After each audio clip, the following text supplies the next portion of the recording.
beer league. Beer league. What he said. First of all, what he said about my sister is totally vicious, and it's something that a coward would say. And you know what? I honestly. Well, you both were throwing it around pretty heavy. Okay, fine. You both were throwing it around heavy. You got to admit. I think what I'm saying is based in truth. That's the difference. That's why it hurts me. I don't think you believe that. I really don't. Yeah. All right.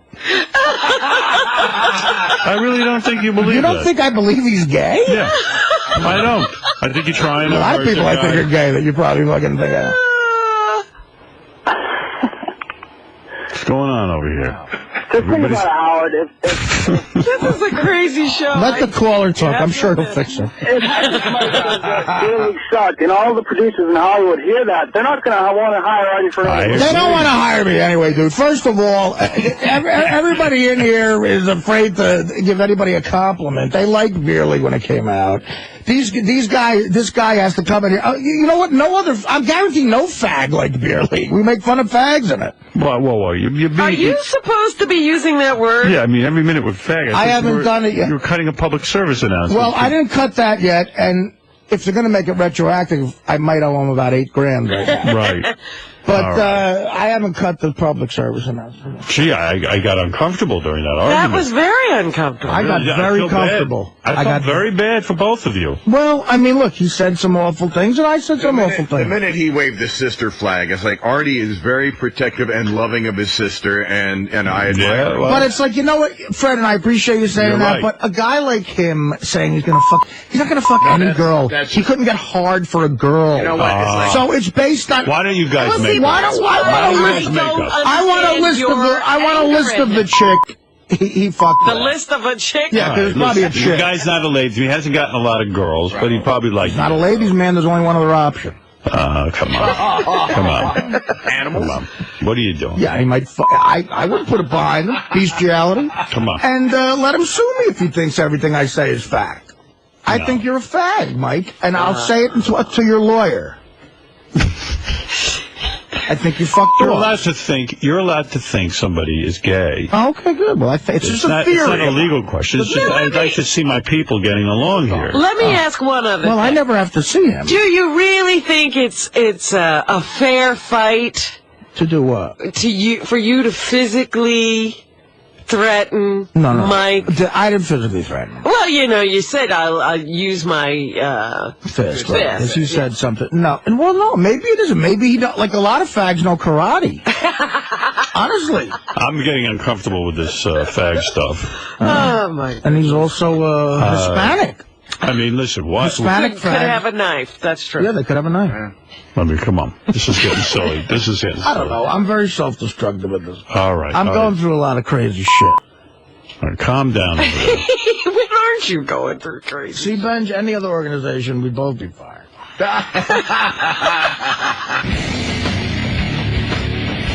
Mike, come on, man. Why are you getting so riled up, man? You've been through this before. He's a fucking asshole. I'm tired of pretending that I have to get along with him. That's it. What else is there to say? But you guys have had fights in the past. Why are you letting it get to you so much this time? I mean, I guess he's allowed to say whatever he wants. I have to put up with it, and whatever, I'm not going to pretend anymore. He's a piece of shit. He can burn in hell for Why are these comments hitting home so much, though? You're really getting it. When he broke out that, the word fag, you immediately attacked his sister. Why go that route? Let me give you a good example. Hey, Mike. Take it from me. You fucked up big time. Fucked up big time? You don't go after the sister. Why just bring up his sister? What the hell was that? Just go in there and apologize about that. No. I'm not gonna fucking cry and beg for forgiveness like you just. Okay, I'm telling you, I like him, but I didn't go after his family. Dude, you want to attack him? That's fine. Just listen. Why are you attacking his sister? I would go in there and say, I apologize about the sister, and then get back to Artie. No. You know what? But focus on Artie. I say I mean. I'm not gonna cry and say, you know what? I didn't mean to do this. I didn't mean to do that. That's you and Richard. That's not me. But you shouldn't go after his sister. Is an innocent victim.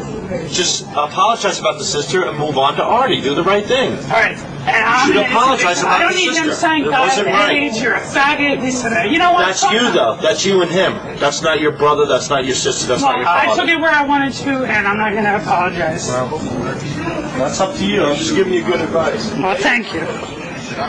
Mike, are you worried though that this is going to really make working here tough for you now? You and Artie really taking the gloves off. No, because you know what?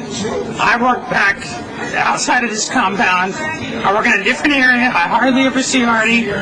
Whatever. So it's over between you two. It's done. It's done. Artie, what it is about Mike, not just his words, but something about his demeanor seems to really... Listen, I have no comment. He's a good guy. I work with a guy. That's it. Honestly, Howard said no more. We're not talking about it. But I mean, the guy attacked your sister. He deserves something back. He did, but screw my sister dearly. He came to this fucking 𝗦𝗵cie𝘄𝗿𝗱 roast, which is a stressful situation, and he gets on the news the next day and just and makes it sound like I blurted out the N-word for no reason, when it was said in the joke after several other people said it. And it was just a real dickhead move on his part to fucking just go, Artie just blurts out the N-word, trying to get a laugh. And I didn't have a problem with assessing the joke as a joke, but I had a problem with him making me sound like I just blurted out the fucking N-word for no rhyme or reason. And, you know, that's the first time he made me mad, and it really fucking pissed me off. Steve Langford is here. Steve, care to respond? I am coming in halfway on the story. But just listening to what you're saying, there are a couple of corrections to be made. Right. When a reporter goes to cover an event, they cover the event. Yeah. If they're going to softball everything, if they're going to whitewash everything, they're not reporters, and there's no point in going to cover the story. Why would you make something up? Bullshit. Yeah, no, it's not bullshit. Total Gary, you bullshit. were at the roast. Did Steve not You're make it sound lying. like I just yelled out the N-word? I was trying to remember the story. I can't remember the joke. I'll tell you the story. I was like, no, Jesus. I was just trying to remember. Whatever. You used the N-word in a joke. Yeah. And I don't remember it being anything. Steve does a news story the next day, like Artie Lange. Or like he just went, Nonsense. oh, tell us what it is. Absolute nonsense. All right, well, And if you want, we will get the story, and we will run the story again. No, I don't want you to run there you the go. story. But don't Get the don't tape. BS the Oh, audience. get the tape right now. And we'll do Don't make up a story. it. No, I'm not making up a The fact story. of the matter is, You're wrong. we report. You're Stop. wrong. Stop and listen. You The fact of the matter is, Stop we reported the story collaborating the way it happened, and you don't like that we reported on the story the way it happened. You did report on the way it If you can't happened. handle the truth, you should not have a reporter there. Well, listen. See, you know That's what? right. We should address what's really going on here. Steve did not tell the truth, and that's It is unlike the him. absolute truth, the way it happened. Artie, can we address what's think really so. going on here? Every time Steve calls himself a reporter, Artie rolls his eyes. Oh my God! What? I'm I don't supposed think to roll my eyes I if don't somebody think he- calls him a comedian. He is a comedian, a terrific comedian. Well, you did come in halfway, because what did I say before? I said he's covered me at Letterman, Cohen, and other stuff, and I said Langford's always been fair with his assessment, and it was always I'm great. not there and to you assess. No, I why? report. Okay, so I was happy with your report. Put it that way. I had no beef with it. Sometimes, look, people have opinions on reporters' stories, and I thought they were always good. They were always accurate in the past. Maybe 11 straight times. The first time and the only time I've had a problem with you was this situation, because you made it sound, I don't care if you said the joke was unfunny or whatever, I just don't like you making it seem like I blurted out the N-word. You probably did not, this is a classic example, you probably did not hear the story, and now you're I heard you say the story, I was Let's sitting get there. the story Get and it. put I'm this to willing bed. okay, don't run it again, because that'll be boring, but get it, and we'll listen to it right now. Steve, are you saying... We'll listen to it right now. All right, Jim, let's try and get that. Steve, are you saying that Artie did not... I mean, Artie's saying he didn't do that. He didn't blatantly blurt out the N-word. Did you say that? He's misreporting what went on the air. What did you say then? What do you script in front of me? I would have to go to my computer and get you the And I'm exact perfectly script. willing to listen to But it the as fact- my memory- argument. My memory is that you told a joke, Right. which was not completely dissimilar to what Pat Cooper did later. And my point was, some people get away with it in certain circumstances, and some don't. And that day, for whatever reason, Pat Cooper got away with the N-word, and you appeared to not get away with it. That's just, I mean, that's your... That's an interpretation. Yeah, that is. And it's also a reporting based on who laughed and who didn't. No, but Steve, no. See, that's funny because you would have had to tap all 500 people on the shoulder. Yeah, I gotta say, okay, but if a joke, if Artie used the N-word in a joke, right, and a lot of people didn't laugh, right, does it mean that the joke wasn't funny, or does it mean that Artie was being racist? I'm not sure what you're implying. Let's go check what the script is. Art, do you know, was it the midget bit? Or do you know what the bit was? I forget. But it's a bit, again, he's judging comedy. It's a bit that I destroy with 90% of the time. Yeah, I've seen Artie use the N-word, and it always gets a laugh. Yeah. Were you there? No. Thank you. Yeah, but again, Steve, all right, whatever. You don't want to admit that you're wrong. No, so check the tape. Let's check it. We're getting Jim's going to look for it. It makes me sound like I was being racist. And that's the problem I have with it. Steve, not what we report. Was Artie, do you think Artie was being racist? Absolutely not to my recollection. He was attempting a joke, which flopped. Again, I don't care about that. I would have, look, that would have been better to say if you wanted to say. That's what we said. That's not what you said. It's not what you said, Steve. It's not. In fact, didn't I talk to, there was a gentleman on the dais as well that I spoke to who gave his reaction to I think it was your joke. I think it was a guy sitting next to me, James 𝗏𝗏. No. I forget who it was. I have to get the script. All right, while we're trying to get the tape, let's take a call. Steve, I don't care. You're not funny. I'm funny. You'll listen to me when it comes to jokes. I'm not supposed to be funny. No, good. Well, listen. But I do report what happens. That pissed me off. Sometimes people get pissed off when we report what happens. No, Are you saying the truth hurts? That happens a lot. Are you saying the truth hurts? It does. So let's not get into his tie. Oh, come on. Let's talk about that. Steve, check out the outfit here. Steve, you're a creepy Canadian nerd. Now, when you say creepy, you have declared creative bankruptcy. The fact of the matter is, creepy is a word when you don't have any more material. I find you to be one of the funniest guys on earth. But when you say creepy, you're losing. I thought the word was fuck when you don't have anything else to say. It's a nerdy fuck. But Steve, you're sort of it's coming over now. You're sort of critiquing Artie's comedic ability. I mean, on this show. I mean, you're asked. We're talking. No, again, I don't have comedy is, people's opinion. I have a problem with making it sound like I blurted out the N-word. All right, so we have the story. So why don't you guys... I have not heard the story. This is the story. This is the news story. Right. Okay, let's just get to that part and then we'll cut it right there. Hey, guys, okay? let it play and let John and I evaluate, because you guys are clearly too close to it. All right, Teddy, hit. Make all the Pat Cooper jokes you want, but more than 1,000 people jammed a massive New York hotel ballroom to pay tribute to the guy, and he did not disappoint.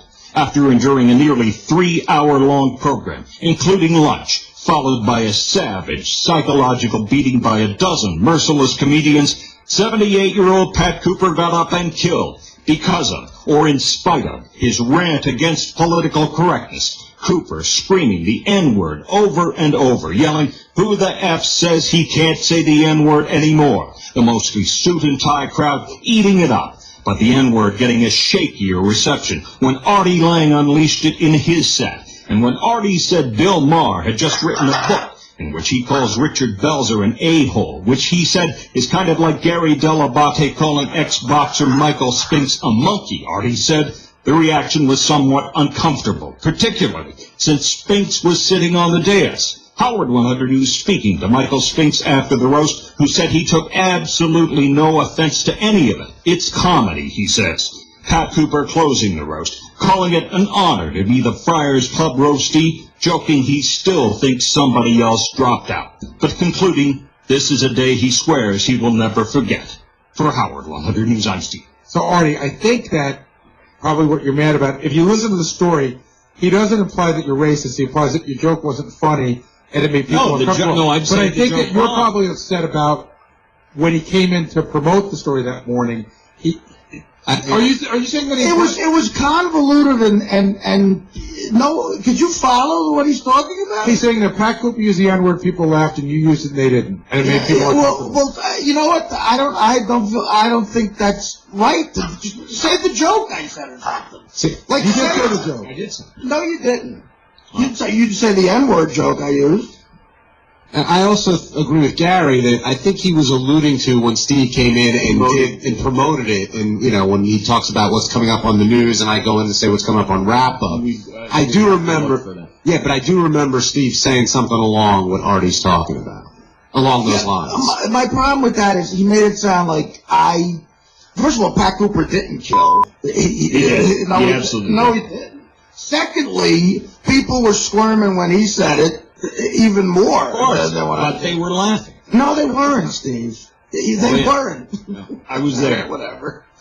Steve, listen. You should have said the joke I said instead of just saying when Artie yells it out, people are offended by it. No, that's what you said. I outlined what you said.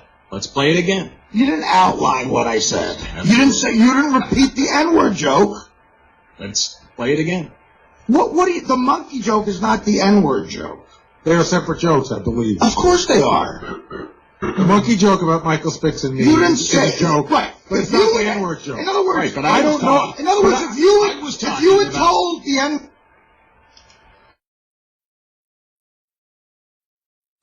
They asked us to work with him and do shows with him, and that's great. And we all bust each other's balls behind the scenes, but when he's on the air and stuff, he takes shots at us, and it's like, this is, we're doing a comedy tour. It's like you're sitting there saying that basically we suck. No, you're trying to sell tickets. I don't know if that. You work with me all the time. Why would I put you on the show if I think you suck? Well, that's what I was asking myself when I heard you make that comment then you yesterday. might come to the conclusion that I'm joking around. But why do you have to do it on the air all the time, man? No, it's the same thing with Levy. A couple weeks ago, you said the same exact thing about him. The hat pack was a new thing. I thought that was funny. Whatever, it's funny. It's funny when it's. If I said it off the air, it would seem a little more serious, don't you think? I mean, on the air, I'm breaking your show. I think there's many a truth said in jest. I think you think we're a little bit hacky. No, I don't. Shirley works with me all the time. Artie's come up to me personally and said, he really likes when I host his shows. He wants me to host. And how do I show that? By hiring you quite a bit. I understand that, but then you come around and you say that on the air. It's mixed messages. It's mixed signals, Artie. Okay, I'm very sorry. I didn't know I had another girlfriend. I'm sending mixed signals to. It's not a girlfriend. It's just somebody that you're acting cunty and bitchy about it. No, you know what it is? If nobody would have heard it, then it wouldn't be a joke. Like it's a joke now because somebody heard it. Would it be a joke if Shuli went on shows and said Artie's a shitty comedian? I don't care. You don't? A lot of people say that.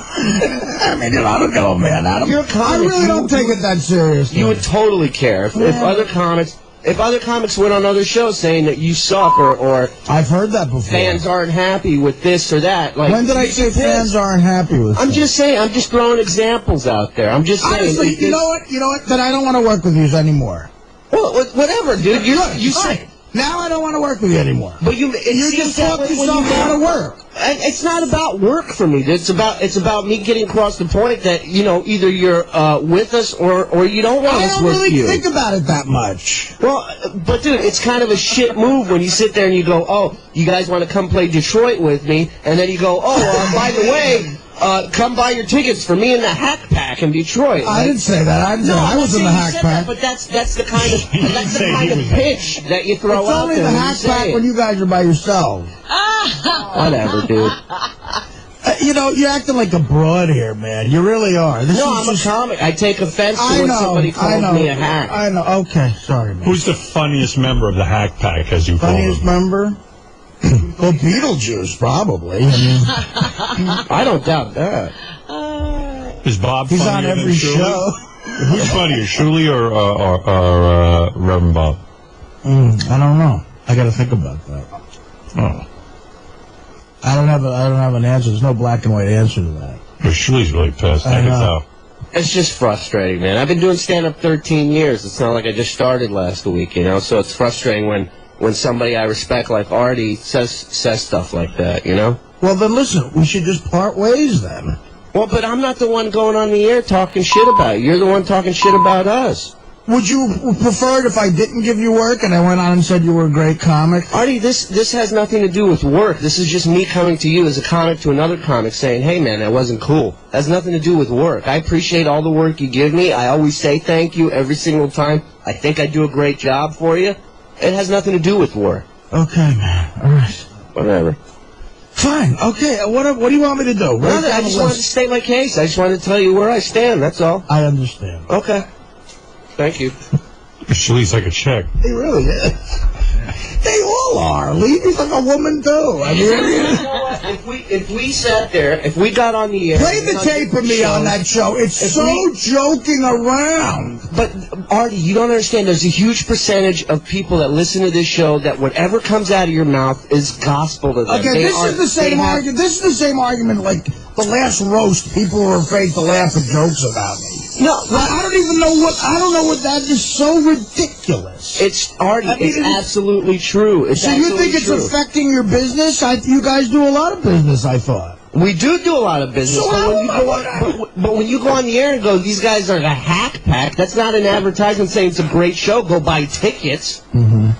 Is it? No, I mean, I'm kidding around. I tend to... But what I'm saying is there's sometimes... Ralph, what do you think? Sometimes on the Raw Dog Comedy Channel, sometimes I joke around. Go ahead. What? Shuli knows the thing. Is it Artie's job to do advertisements for you? I mean, he's making a joke. No, but does he have to put us down? Just let me get my point out. I don't see how you guys can sit... First of all, Artie, the hack pack, that's brilliant. I mean, whatever. I don't know how you guys, you bust balls, and that's what you do. And I think anybody who listens to this show knows that. It's like, do it off the air? I don't get what you're saying. No, I mean, it's busting balls.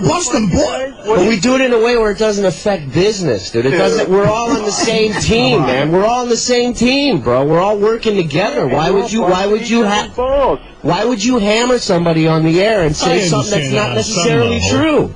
But Artie puts himself down. But you sound I put myself down too. All the comics put themselves down. Julie, you sound whiny. You come off like... Ralph, if anybody would know what a fucking cunt would sound like, it'd be you. So just keep it down. No, don't do that. And don't call me a cunt. That might affect Ralph's cunt business. Sorry, look, you know what? I could easily smile in somebody's face one day and then go on the air and trash them, you know, which seems to be the MO around here, and I'm not going to do that. If a shitty stylist, he'd be upset. Oh, absolutely, and I told him that. Oh, sure you do. Sure you do. You could say that. Ralph, you remember when we first started, when you first came up here, before even Howard was on, the serious news team was here working. Ralph gets out of the elevator, one of the reporters goes to interview him, and she goes, wouldn't fucking cunty, tear Get on your thick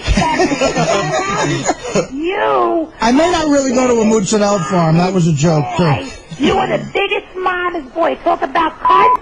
You. Mommy. You'll never have a wife, Artie. You'll never have a wife. You are loyal. You're not a good friend. You do something good one day, and the next day you pull it out from someone. I wasn't going to call, Artie, but I had to call because you are so unloyal. It sickens me. Marianne, part of the smelly cunt pack. All right, there you go. Hey, Howard, can I say something? Yeah, let's go to Mutt for 1 second. Okay, Mutt, sure. go ahead. Hey guys, Shuli, why don't you guys busting my balls on the way I run my website and host my show this weekend? Were we busting your balls about the way you run your website and how you host your show? I guess so, yeah. I mean, it was all in good fun, but basically that was an attack on me saying I don't let people have opinions. But do people pay... Hey, Shirley, why is that okay? Why do you attack Mutt? It's going to make him feel bad. Right, well, I know Mutt's a celebrity, and I apologize. Well, Mutt is a celebrity on the show. Now you're good. I mean, Shirley, what kind of celebrity are you? You're as big a celebrity as Mutt is. I don't even see myself as a celebrity. Well, what are we talking to you for? Well, good question. Why are you having me on your fucking shows then? I don't know. I hired a guy a bunch of times, and he's pissed at me. Well, yeah, because Artie, let me ask you this. Mutt's making a good point. Everybody is getting a little, I don't know, dude. What does the word hack mean? This hack thing, you guys don't even know what hack means. Sal uses it. I don't think you know whenever what Sal it uses it, he uses it in the wrong. It's so funny. No, he uses it on you, it's right. But it is some part of Mutt's livelihoard when you sit there. Of course it is. Mutt's life to a certain extent now, is running that. Right, but but Mutt was on the air with us, number one, who he had a chance to talk and speak his case and say his side of the story. I didn't say it secretly. I said it on the show that you heard. Yeah, but first of all, let me finish. Mutt was on the air with us. Serious. I didn't go on there with the intent. Let's go to Sal. Sal wants to. Let's Sal weigh in on it. Artie, let's Sal win your argument. Yeah, here we go. I mean, you're a generous guy. You put us on the shows and everything, and you're great to us. But it is mixed signals because the issue here is we're not like you. We're not. No, we're not like you. We're not mixed signals. Hold on. Let me explain, please.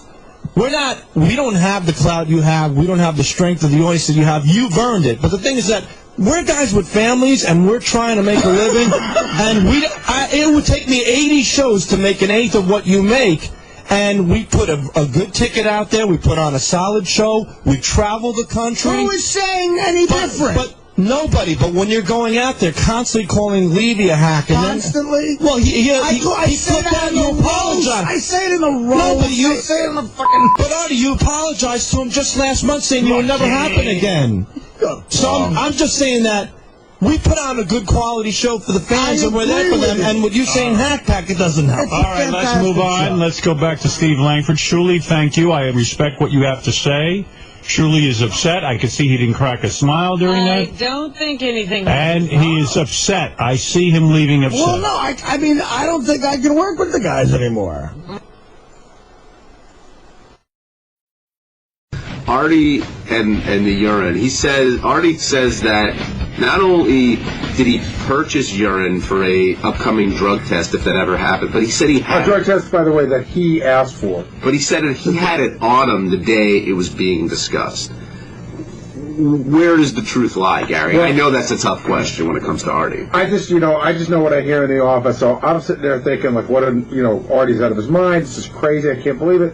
And then I hear somebody say, how do you know that you can believe what Artie just said? Which I hadn't thought of. Some people think that the story he told today might not be true. Oh, that he didn't even have the urine? He was just telling a great story. I'm believing he had the urine on him, but now the seed of doubt is in front of that. That's how low his trust level is around here. Did you hear on the wrap-up show, like Artie confessed yesterday, he admitted that he had purchased $500 urine. Yeah. And now, I overpaid for it. But everyone's saying that's a completely made-up story. I think so. I think they're right. And they went back and checked the tape to see that day if Artie really did have urine in his pocket, if there was any detectable bulge. There was a bulge. Yeah. Everyone's not... I guess your credibility is not... I saw Gary wants me to be completely honest about everything from now on. Okay. Tell Gary's going to get brutal honesty from me. Really? Okay. What does that mean? No, Gary, I heard Gary say... I mean, I'm really pissed off at Gary. Well, he says a blanket statement. He believes that cunt reporter when she goes, "Oh, Artie said he'd just lie to you if I didn't jog with him." You think I give a fuck if your monkey ass knows if I jogged with the fucking reporter? It doesn't matter that, Artie. No. Gary makes blanket statements like, he lies about everything. He thinks he's so funny on that wrap-up show. Everybody else You're not funny. Artie. You're not funny. Congratulations, you're very funny. Yeah, I know I am. That's why I'm here. God knows why you're here, you fucking asswipe. Wow. Don't you say I lie about everything to the fucking world, to the 4 people that listen to that fucking show. Every fucking person. All right, Gary, I'm going to be brutal honest. You lie, everybody lies, because if everyone didn't lie, there'd be no friends in this world. Everybody doesn't lie almost every time they speak. Okay, right. Okay, well, brutal honesty with Gary. You think I'm the only one here that thinks it's Artie? No, Gary. You say it out loud like you're some know-it-all, on that fucking show. Before you jump on me, first of all, just so you know, and I know you can give me your brutal honesty when I'm done, when I do that show, people come to me all day long to tell me things. So, in a way, like who? The same way well, tell me who they are. Be honest with me. Every single person here, every person on the TV crew, every person in the office. Oh, well, name names. Who's concerned about me lying? If anybody wanted to be named, I guess they'd step up. But you know how that works around here, Artie. You know how that works. Okay. All right. Well, I'm going to be honest with you. No more lying for me with Gary. I'm not making stuff up about you to get on your case. This is what people come to me. You think that wasn't a joke, me telling that cunt reporter that I'll just lie about jogging? Are you retarded? That's the fucking example you just did. He lies about everything. Play the clip. He's such a dork. He's like, oh, he lies about everything. He told the reporter he wouldn't jog with us. He just like, I mean, she's a fucking dumb idiot, and so are you. And don't fucking make comments about my character based on me telling the reporter I'm not jogging. Wow. You always get the truth out of me. Always, eventually. Eventually. Glad you threw that in. Well, it is Just possible. don't let a fucking... Okay, so from now on, it's the truth. If I'm asked a question about Gary, it's the truth. Always the truth about Gary. Only the truth about Gary. Yeah, you better tell that phone screener not to let any calls through if I really cared if you came to Afghanistan.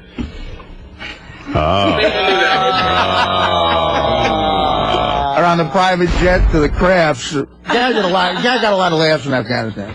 Good to have him. See, I thought that was So the book's a lie then, right?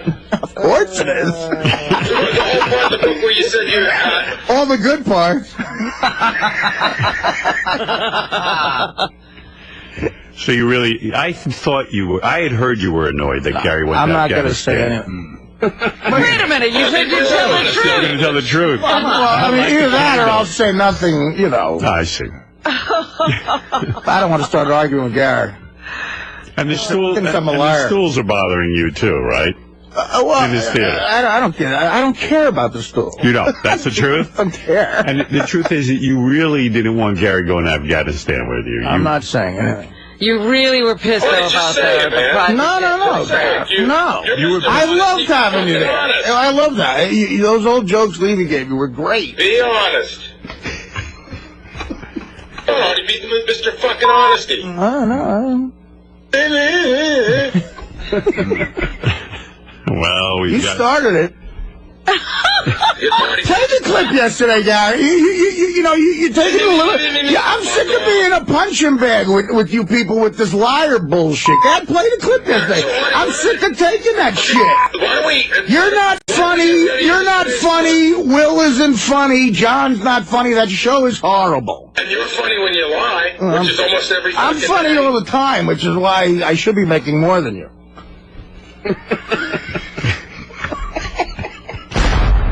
I don't know that you're not, but who knows if you should. I know. I saw it. Let's not base it on how when everybody shows up at this place, because then you shouldn't be making anything. Yeah, right. Wow. How many sick days is a person allowed in this corporation? I'm sure I have plenty You're left. allowed as many as humanly possible. All right.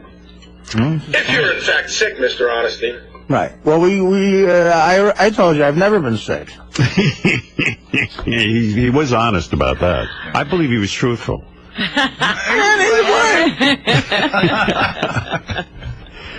Well, I don't like to see you boys fight viciously like that. Well, play the clip. You'll see why I should be annoyed. What is this clip, by the way? Gary gets on that fucking high horse in that wrap-up show and just like, he's the king over there.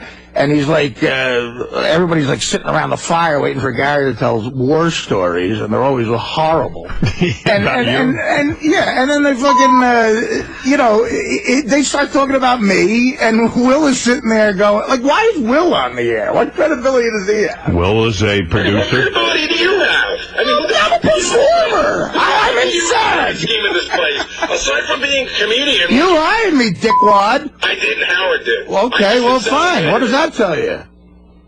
You're a funny guy, but what credibility do you have to be on? I don't need any other credibility except that I'm funny. You were an intern. I wasn't an intern, Artie. Well, I don't know. I remember Boy Gary when I started listening. I got paid to fucking be here, douchebag. Oh, all right. Well, it's gotten very ugly. Wow. We all knew this day was coming. Artie will eventually turn on everyone here. Right. Including you, Howard. No. Well, I'm telling you, Artie will fucking wheel around, and he'll give you this rap one day as well. Yeah. You deny that? Maybe I'll deserve it. You deny that? Well, I can't wait. I'm preparing it every day. I don't know what you're talking about. Yeah, you don't know. Maybe, hey, but listen, if Artie thinks I've wronged him, he has carte blanche to certainly let me know. Same with anyone on this show. as you have many times. That's what makes it interesting. But obviously, you guys have a beef. We'll sit there going, oh, we don't know what Artie's lying about. And then Gary goes, well, he lies about everything. He lies about everything. This is the way everyone here feels about you. He lies about everything. And if anybody had any balls, they don't come in and tell you. Let's line them up. Line them up. Come on, Eagle fan. Although I got to admit, Gary got me thinking maybe the earring story isn't true. No, if they keep talking without anybody there to rebut them, they'll make you believe. I mean, the only person there to rebut them is, Will. Is it ridiculous to think that that's a funny line? It might be a funny joke for you to tell that you brought in urine and that it's fake? I mean, is it that ridiculous that you fucking lie about stuff? Why would I lie about that? Why do you think it's so personal that people think you lie? At this point, why would people not think that you tell the truth? Calling me I'm a liar? I shouldn't take that personal. You lie about everything, Artie. I do not. Oh my God, dude. We're giving you some examples. About everything. Give me some exampple. How about every time he says, I wasn't on heroin, I didn't take it. Every time it's bullshit. That's self-preservation type lying. Anyone would lie about that. Have you ever lied to a boss? Of course I've lied before. Okay, so what the fuck are you talking about? I'm saying it's a funny line. It's a funny line to say, I brought urine in, I paid a pound. That's a funny line? Yeah, I think it's funny. It's a good story. It is. It's interesting. I decided to tell it. So fucking insulted that's why I crowbarred it into the news at 10:45. I don't know. It's still funny. And I don't think it's that ridiculous that people think you might make it up. Because Christ, your fucking track record isn't that great. Right, my track record isn't that great. And call me a douchebag intern or whatever. I'm not funny. I don't give a fuck. I didn't call you an intern. I don't give a shit. I called you not funny. It doesn't matter to me what you think of me, to be honest with you. Well, it doesn't matter to me what you think of me, everyone around here is a miserable fuck, so okay. I'm going to think you're a good guy. And I love you, Artie, and I do love you. Well, what is that? Why is that so ridiculous? I'm a miserable fuck? Dude, you're the one down back there. You're the miserable fuck. Call me a fag or whatever. Hopefully you punch me. I didn't call you a fag. When did I call you a fag? Then you called me all kinds of names back there. So I'm going to I never said fag. That's in your own head. And I wasn't. Wait, hold on. I'm not that worked up. I'm just saying it wasn't malicious when I said that. I thought you were lying yesterday. I thought it might be. It wasn't malicious when you called me a liar. Dude, about that? Why am I on living? No, I fucking make up that I bought this. What Will is saying is. What is Will saying? I'm getting it now. Now I understand what Will is saying. Okay, thanks. Will is saying, listen, even in your book you write about all the times that you lied when it concerned drugs. This is another drug story. Okay. So the fact of the matter is the guy. What benefit would I get out of this? A couple of laughs? Listen, what benefit would you get out of asking me to give you a drug test? What benefit do I get out of No one knows. What benefit do I get out of saying I bought piss? I don't know. I mean, it's funny. Wait, you don't know? It's a great story, so maybe it's just a great story that's part of the Artie persona. Well, another winner. Yeah. Another radio award. Dude, honestly, I won't bring your name. I bet I could beat 𝗦𝗵cie𝘄 for funniest minute with that one. I thought it was great. I think you could. Matter of fact, I'm putting the made-up buying piss story against anything 𝗦𝗵cie𝘄 does this year.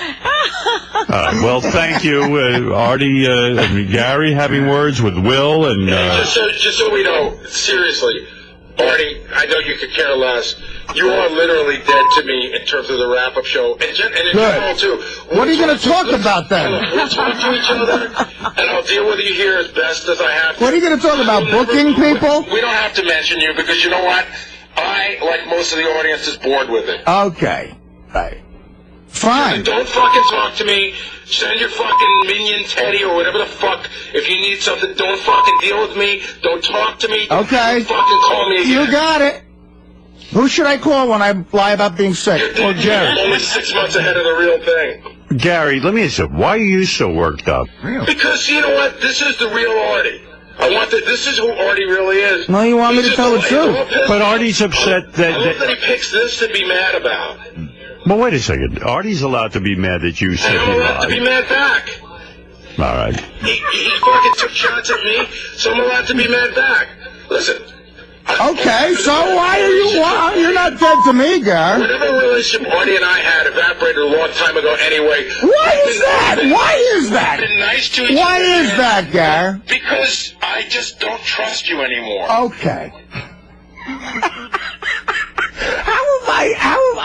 don't understand how I ruined Gary's show. I really don't. Any relationship, really. Well, what do you want us to do, Gary? You want to go get a beer? We have very different lives. Have anything in common? We have different lives, Gary. I mean, you know, of course. How are we going to hang out besides the show? And you clearly don't really like me anymore. So no, I didn't like what you said yesterday, and I got very pissed off about it.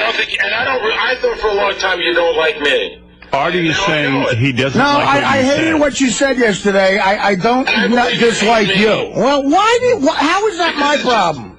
It's not. Why? Why do you think that? It's not your problem. I didn't say it's your problem. I got it under control. I know how to handle it. Okay. And, you know, like, listen, when it comes to work, you know, we'll work. I would never do anything to jeopardize anything that goes on the show. But for you and I not to talk to each other is not going to change our relationship all that much. All right. Well, who do I call when I lie about being sick? Call me. I'll accept your lies. Okay, Gary. Because that's work-related. And it'll hurt you again. It'll betray you again. Gary crying on his way to work. Well, you know, oh, he's lying again. I think everybody spent too much time thinking about you. Okay, good. Well, let's stop then. That would be fantastic. That's all I want. It is so done, buddy. Great. I can't wait to hear more about how you booked Richard Lewis in 1982 on the wrap-up show. This is some beauty. You don't like the wrap-up show. I enjoy it very much. Apparently he's listening. I love it. Artie's so talented and so funny that I didn't say that. He's above the wrap-up show. That's too low for him. He's too I go in all the time. Not really, not anymore. You haven't really been in months. That's not my contract. I go right to do heroin as soon as I leave here now. I have a heroin appointment at 11:15. I can't do the wrap-up show. Is that the truth or a lie? That's a joke. You couldn't tell a fucking difference. I know, because I'm beneath you. No, because you're horribly unfunny. But I think you're a nice guy. I'm beneath you. No, you're boring and unfunny. You're not beneath me. Was he boring and unfunny in Afghanistan? Oh, my God. I'm glad Nick DiPaolo and David Tell had a few less minutes on stage. Wow. Oh, you just heard. Let's you know, that joke, let's just be a little bit honest. Nobody's time was cut into because I was there. You could have gone for fucking days if you wanted to. Yeah, you know, I got news for you. I'm mad at you now, and you're hurt by that. But you know, listen, I'm trying to piss you off right now because I'm mad at you. All right, but you're doing it. Okay, well, that's my goal. That's my goal because I felt very hurt by what you're throwing all these casual statements out that if people are not listening all the time, they're just going to hear Artie lies about everything. Artie's a liar. That's not true. That is not a true statement, and it aggravated me. And that could hurt me in a lot of ways, personally, professionally. And you just throw it out casually, and it pissed me off. So I came in here, and I'm defending myself by yelling at you. Why would you bother talking to me? Why don't you just... Because you're the one who fucking said it. What do you want me to do? But you could have come in and talked to me. Well, it's more fun to fuck with you on the air. What did you say yesterday about when I spilled 2 inches of iced tea? I see. That was really, I'll be brutally honest with you. That was you being like, fuck you, clean it up. Yeah, and that's what I put up there. That's exactly what it was. Gonna get cleaned up. That's exactly what it was. I forgot about it. I didn't know about it. Because some fucking underling was standing there that'll take care of it. That's what you think of. You're not an underling to me. You make more than me. I'm the only one standing there. Who else is going to do it? I don't know. You got to get to the wrap-up show. Start the story. You got to get to the wrap-up show by 11 to call me a liar by 11:02. I took my tissues and threw them on the floor and told I told Gary to pick them up. Yeah, I know. And that's what he bullshits. He sits in here yelling at you in the air. I was kidding him. I picked up my own thing. Right, Gary? Yes, you did, Howard. What about when you made him go get your cum rag at your house? That was necessary. He volunteered. He didn't make it. Here's another one of your lies. He didn't make me. I volunteered to do it. I'm sorry, that was a lie. Any man would want to touch my cum rag. He trusted me, and I said I would go. Right. He didn't make me do it. No, any man who you'd ask to do that for is making you do it.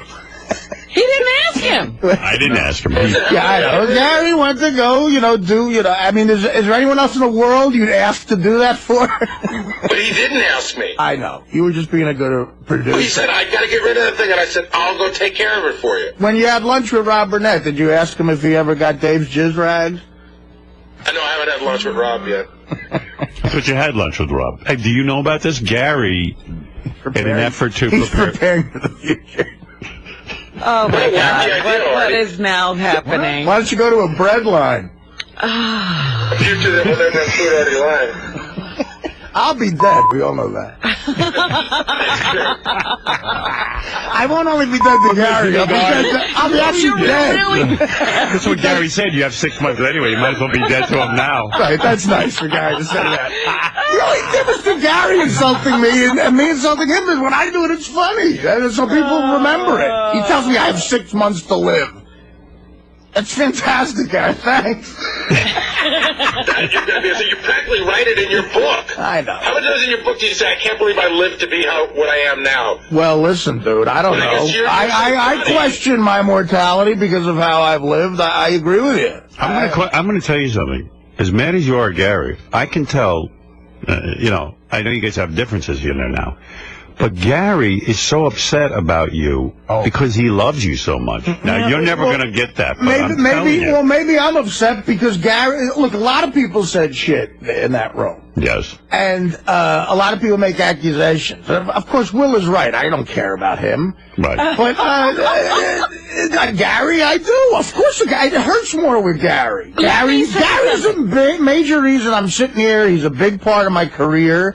And he means a lot to me. His opinion means a lot to me. At some point, Gary, I think he got in his head that for some reason I don't like him or whatever, and he projects that on me, and it eats away at him, and I think Gary changed our relationship in his head. So every time Gary says something like that, like I'm a liar, I go, I heard that in the car yesterday, I'm going, God, does Gary really fucking think I'm just a blanket liar about everything? That hurts. I think he thinks anything drug-related is a lie. Well, listen. No, he was saying everything. That's what Artie is objecting. You're right. I mean, I'll admit to that. There's been times where I did heroin, and I said, no, I didn't do heroin. There's been times I was pulled over speeding by a cop, and I said, really? Was I doing 80?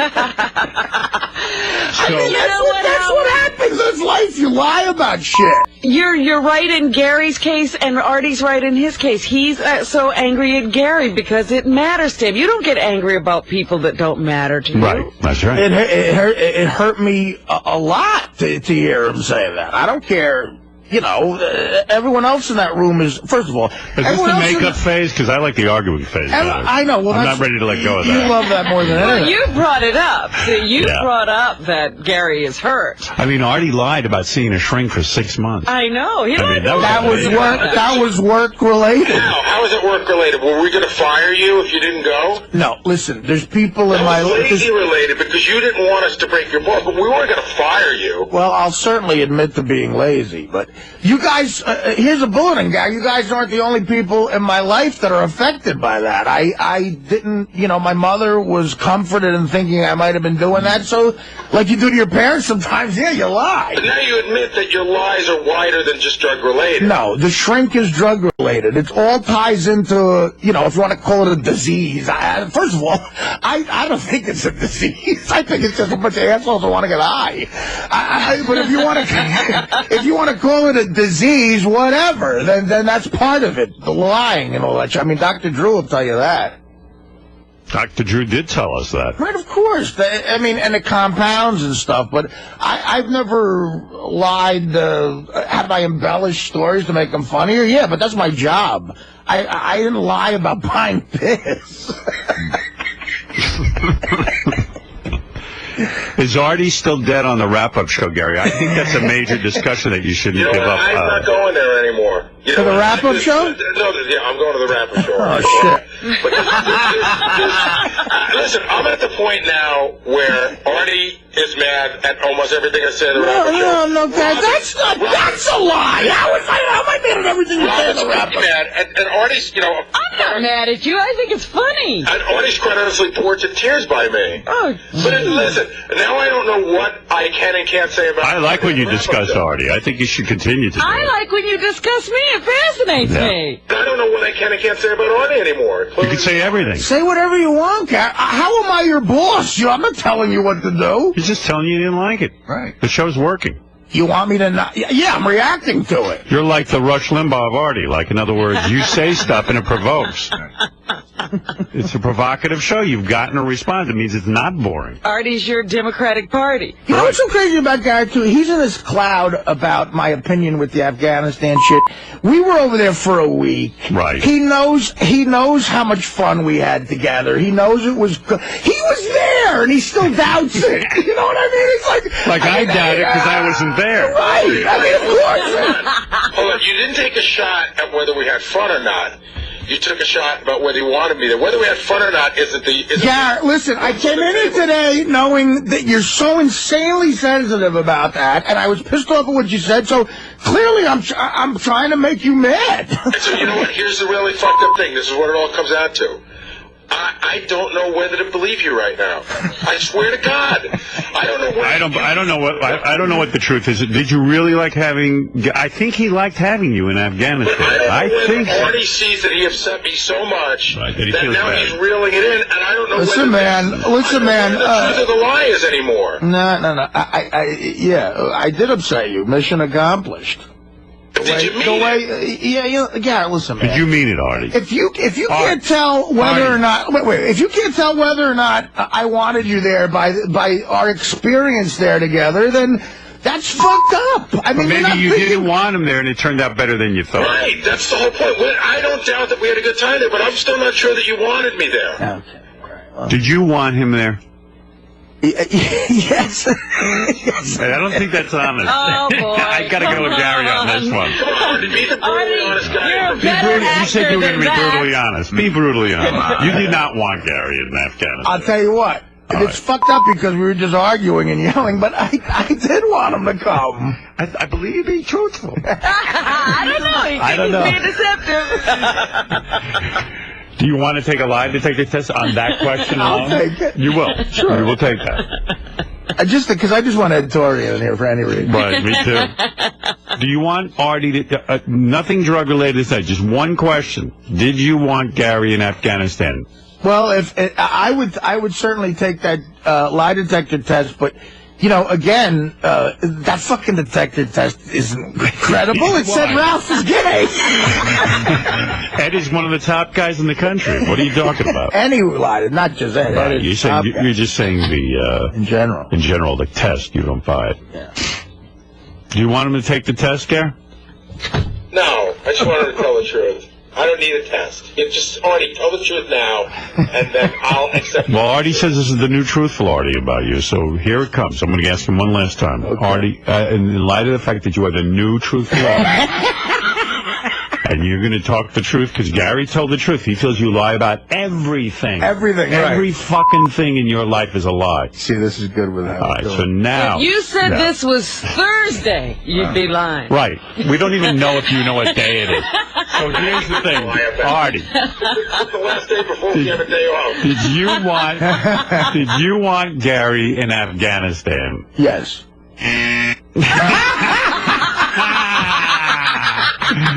You know what? He gave me this smile too before he said it. No, I did. You looked at Gary and you felt bad for him. You're looking at that TV screen. No, that's not true. Yeah. You feel bad for him. He does have a Bob Cratchit look there. I believe Artie did not want... I believe Artie is lying now and does not want... Well, that's what you're saying. Yeah. I think Artie had a different idea in mind when he was crafting the whole thing. He's a mastermind. Artie's idea was to go to somehow score pure heroin in that game. I was crafting Operation Mirth. And he had a whole scenario of who he was going to invite and certain people he needed for various aspects of being Artie. And then Gary said, I'd like to go. and Artie, had to change his plan. I had someone else in mind who was a friend of mine. I didn't ask Gary the same reason I didn't ask a guy like Fitzsimmons or even Levy. They have kids, and I just try, I said no to kids. But Gary was aggressive, and he brought it up. So I'll say that I did have a friend of mine to come. Right. But when Gary wanted to come, that took up the other seat. And look, Gary is a guy known from the show. Anybody who's a fan of the show would love to see Gary. So, well, there you go. So, The friend wasn't going to perform, correct? No, he wasn't. That's important to in other words, I didn't take up a performer's spot. Right. He wasn't performing. No. But let's face it, your friend would have been a lot more fun than Gary. Quite frankly, my friend might have got lost in the poppy fields. I don't know what Artie's friend was going to do there. Artie was sleeping most of the trip. Yeah, well, that's not a lie. So how about the Crafts? In the beginning, how about when the owner of the New England Patriots? Right. I want the truth now. Okay, I'll give you the truth on all this stuff. When the Crafts, that's the Kraft family, they hired you to do the birthday, and then all of a sudden, Gary somehow glommed on. Well, I'll be dead honest with you here. I was actually thrilled he came because it was someone to make small talk with them. Right. I didn't know them that well. Right. So you liked when Gary was the guy was. That's something I would have asked him to do. Can I tell you why I decided to go? They sort of asked. What are you doing in here? Well, because I think at this point I'm pretty sure Artie's not going to throw anything at me. Yeah, go ahead. With the Crafts, I knew them before they had asked Artie, and in fact, they had contacted me about Artie going. Yeah. So on a weird level, I felt the responsibility to make sure everything went right, not only for Artie's sake, but for their sake as well. Do you know what I mean? Yeah. They were Artie wasn't bringing anybody but his cousins. And I thought, Artie lies about everything, so he might not have shown up. But no, it wasn't that. I just knew that. That's something I show up for. No, I knew Artie didn't know them. Right. I knew that he was there to perform, but that it was going to be a private party. That was very helpful. I did it as much for the Crafts as I did it for Artie, and then absolutely a part of it I did for myself. I wanted to see what was going on up there. It was an interesting, it was a private jet back and forth. It was fun, but I would have been in a bit of a disarray without Gary there because I don't like making small talk with people who I barely know. Was there anybody you had to kick off the plane this time? Because there was plenty of room. No, that was sounds like you two were back to being buddies. The worst thing I did on that trip was that. Wow, we've gone full circle here. Is Artie alive again to Gary? I don't know. He's got a heartbeat. The worst thing I did on that trip to Artie was Artie's uncle and I watched American Idol on the plane. He looked at us like we were a couple of homos. Artie was like disgusted. Yeah. Me and my Uncle Tommy at least didn't watch it. But, look, all right, this might have been the quickest argument makeup in the history of the show. All right, well, there you go. You guys had a lot of bad words. I just can't believe that. Obviously, look, that's a sensitive subject, the Gary, the Afghanistan thing. I can't believe that whatever got in his head with that doubt is so there that we were fucking over there. Like, I can't hide disdain for somebody for a week. I forgot what. Not in Afghanistan. No, but I didn't think you had disdain. You're missing the point. I didn't think you had disdain. If I resented you for any reason for coming and taking a friend's spot, believe me, it would have come out when I was on the 15 Valium in Kyrgyzstan airport. It sort of did at one point. It did? Well, no, Artie got really mad at me at one point during the trip, and it got really ugly. No, that was very hurtful to me, too. Well, when was that? Oh, on the Valium? But after the on the 40 Valium. After the night. You see, it was 15 Valium. Oh, it was 15? Oh, it was only 15? It was 50 Valium, 8 Ambien, and 3 shots of wild turkey. Oh, my God in heaven. What are we going to do? By the way, dude, I was kill an elephant. I was in Kyrgyzstan. Oh, my God. Right. It's easy not to drink in 𝗛𝗵cie, wherever you guys go. How many drugs can you take? He has a tremendous constitution. Listen, the late John Belushi and Chris Farley had tremendous constitution. Wow. Everyone always says that. They were dead at 33. That's right. You've outlived them all. You're a better drug taker than they are. He has more tolerance.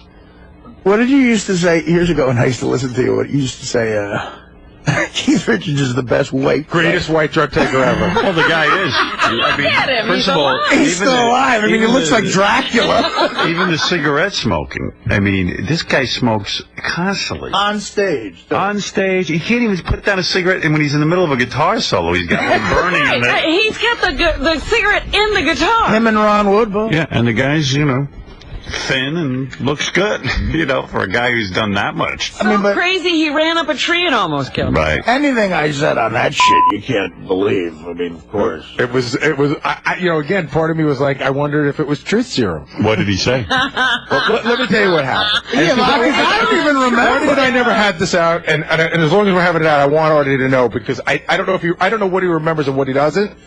So the whole temper tantrum in the airport, I'm there also videoing everything. Right. And a couple of times I went to pull the camera out. I go, you know what, man? This just, I wanted to, but he was in such a state that I felt that if he saw the camera, he'd smash it. Right. You know what I mean? Because he was frantic and wanted to be out of get out of there, yeah. And you know what? We were all right behind him. Nobody's going to deny. We were all like, let's just get the fuck out of here. We were handling it much more professionally. Right. I was ready to pay what, $18,000 for a flight. Howard, the worst part of it was we walked right by the plane we were supposed to be on. Right. Like we were on the tarmac and we go, oh, there's our plane. They go, yeah, you can't get on that one. We're like, when's the next plane? They're like, oh, I think 36 hours. We're like, fuck! And this is after 20 hours of playing cards and killing time at Bagram in Afghanistan while we watched toilet paper get loaded. But why couldn't you get on your flight? Because it was the doors were shut. But I don't understand. Were you late? Yes, we barely made it. Like we were. But that wasn't our fault. Oh. It wasn't our fault for being late. We were so long at one airport, the connecting flight. We just. So it's missed. the airline's fault. Oh, absolutely. Well, no, it was the Army's fault. A military flight. Right. You can't yell at them. Right. It's like, look, you're fucked. All right. So now Artie's in the airport. Artie's very upset. He takes, he gets the pills and he gets drunk and he's throwing things. He's pissed. And like I said, we're all pissed too. I'm not giving him any shit about that. So we end up going back to the base, and we go back to But you didn't throw things and stuff. No. But so now Artie's I did. Artie's really, he's fucked up beyond belief. Right. I mean, he's really, really out of it. He goes back to his room, and he sits down, and I come in with a camera, and I say, Artie, what do you want to say? And I know that he's fucked up, and but this is so important to the story. I know that I would never in a million years use this piece of tape. But why tape it without showing, because it's a moment that's getting lost. Plus, it's one of those to moments. just have that moment lost? Yeah, but isn't that one of those moments that will become legendary? No. I think this is where I argue. I think a true friend does not tape that. No, but I would have never, ever, but wait a second. It could be just the other way. Like you throwing the thing at Teddy was terrible, but then it became. I can't. No, but Howard, I can't. I can't watch that. Right. I cringe looking at it. I cringe looking at it too. But okay. But it could be the thing that makes you snap out of whatever it is you're in that you won't make the right decision. I think I could figure that it looked pretty. Yeah, but at the same point, without the video. When you work on this show, and you guys were nice enough not to air that for 2 hours. Yeah. Well, you told me to air it. Yeah, right. Okay, clearly I'm fine. We called Artie. We called Artie. I said, Artie, I'm not going to air it. He's in a straitjacket, and he said, air it. You called me and told me to air it. Our decision was not to air it, Artie. Why did you overrule it? Yeah, right. We didn't air it. Yeah, right. That's the truth. Well, why would you listen to anything I said? Because I believe you. At least then I did. Can I finish? I want to finish the story. It's important. It's important for me to get it out. So now Artie and I are in this little tiny dorm room together. Okay. And I start taping it. Artie goes, shut that fucking thing off. He goes, I know exactly what you're up to. I know how you are. I know what the fuck you're thinking. And I'm like, okay, I get it. I got it. I got all that. Well, wouldn't you think if you're like on the ground throwing up and I'm got a camera? Yeah, anything, yeah. You know what? I could always erase that. I could never go back and get it. Why would you even take it? Because it's just the thought of... Because you might have wanted it. Oh, yeah. All right, so I might have wanted it. Let's move ahead. So I shut that camera off immediately. In a different world. He's very upset. He's very agitated. You should never have turned the camera off. I shut the camera off. That's my problem. And then Artie, I thought, fell asleep. And I have to tell you, it was me and David Tell and Nick Apollo, Jim Florentine. It's like 5 in the morning now. It's light out. We all tell Artie we're going to bed. We're like in 5th grade, so that Artie thinks that we're all going to our rooms, and then we agree that we're going to meet out in 5 minutes to go get breakfast. But we don't want Artie to know. We don't want Artie to know we're out. So we're standing out in front of the barracks, and we're all having this conversation like, oh my God, Artie's so fucked up. We're just sort of like, decompressing and everything, and all of a sudden Adele goes, oh shit, there he is. He's out. So Artie was out. It was like, fuck. And that's when, but I'll take care of it. Angie Everhart announced yesterday she's having a child. And doing a reality show. It could be Artie's child. So listen. If it was Artie's baby, it'd be fantastic. Here's the funny thing about that whole thing. As as I was, the Army guy that was with us, the Vietnam guy, Jeff Anthony, this black guy who could do like 1 million push-ups and sit-ups. And strong guy. And he just knows everything about the military, and he's just been there, done that. He was tolerant of a lot of our bull behavior, okay? And he tolerated a lot of from me. Right.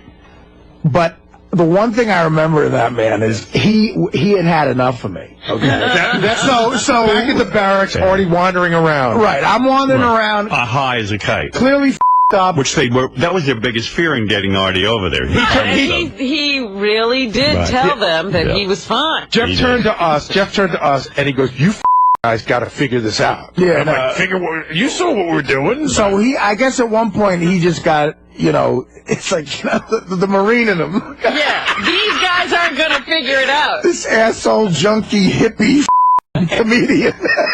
So he went over to me, and this I do remember, and he grabbed me by the shoulder. Now, I only knew this guy to be a friendly guy. Right.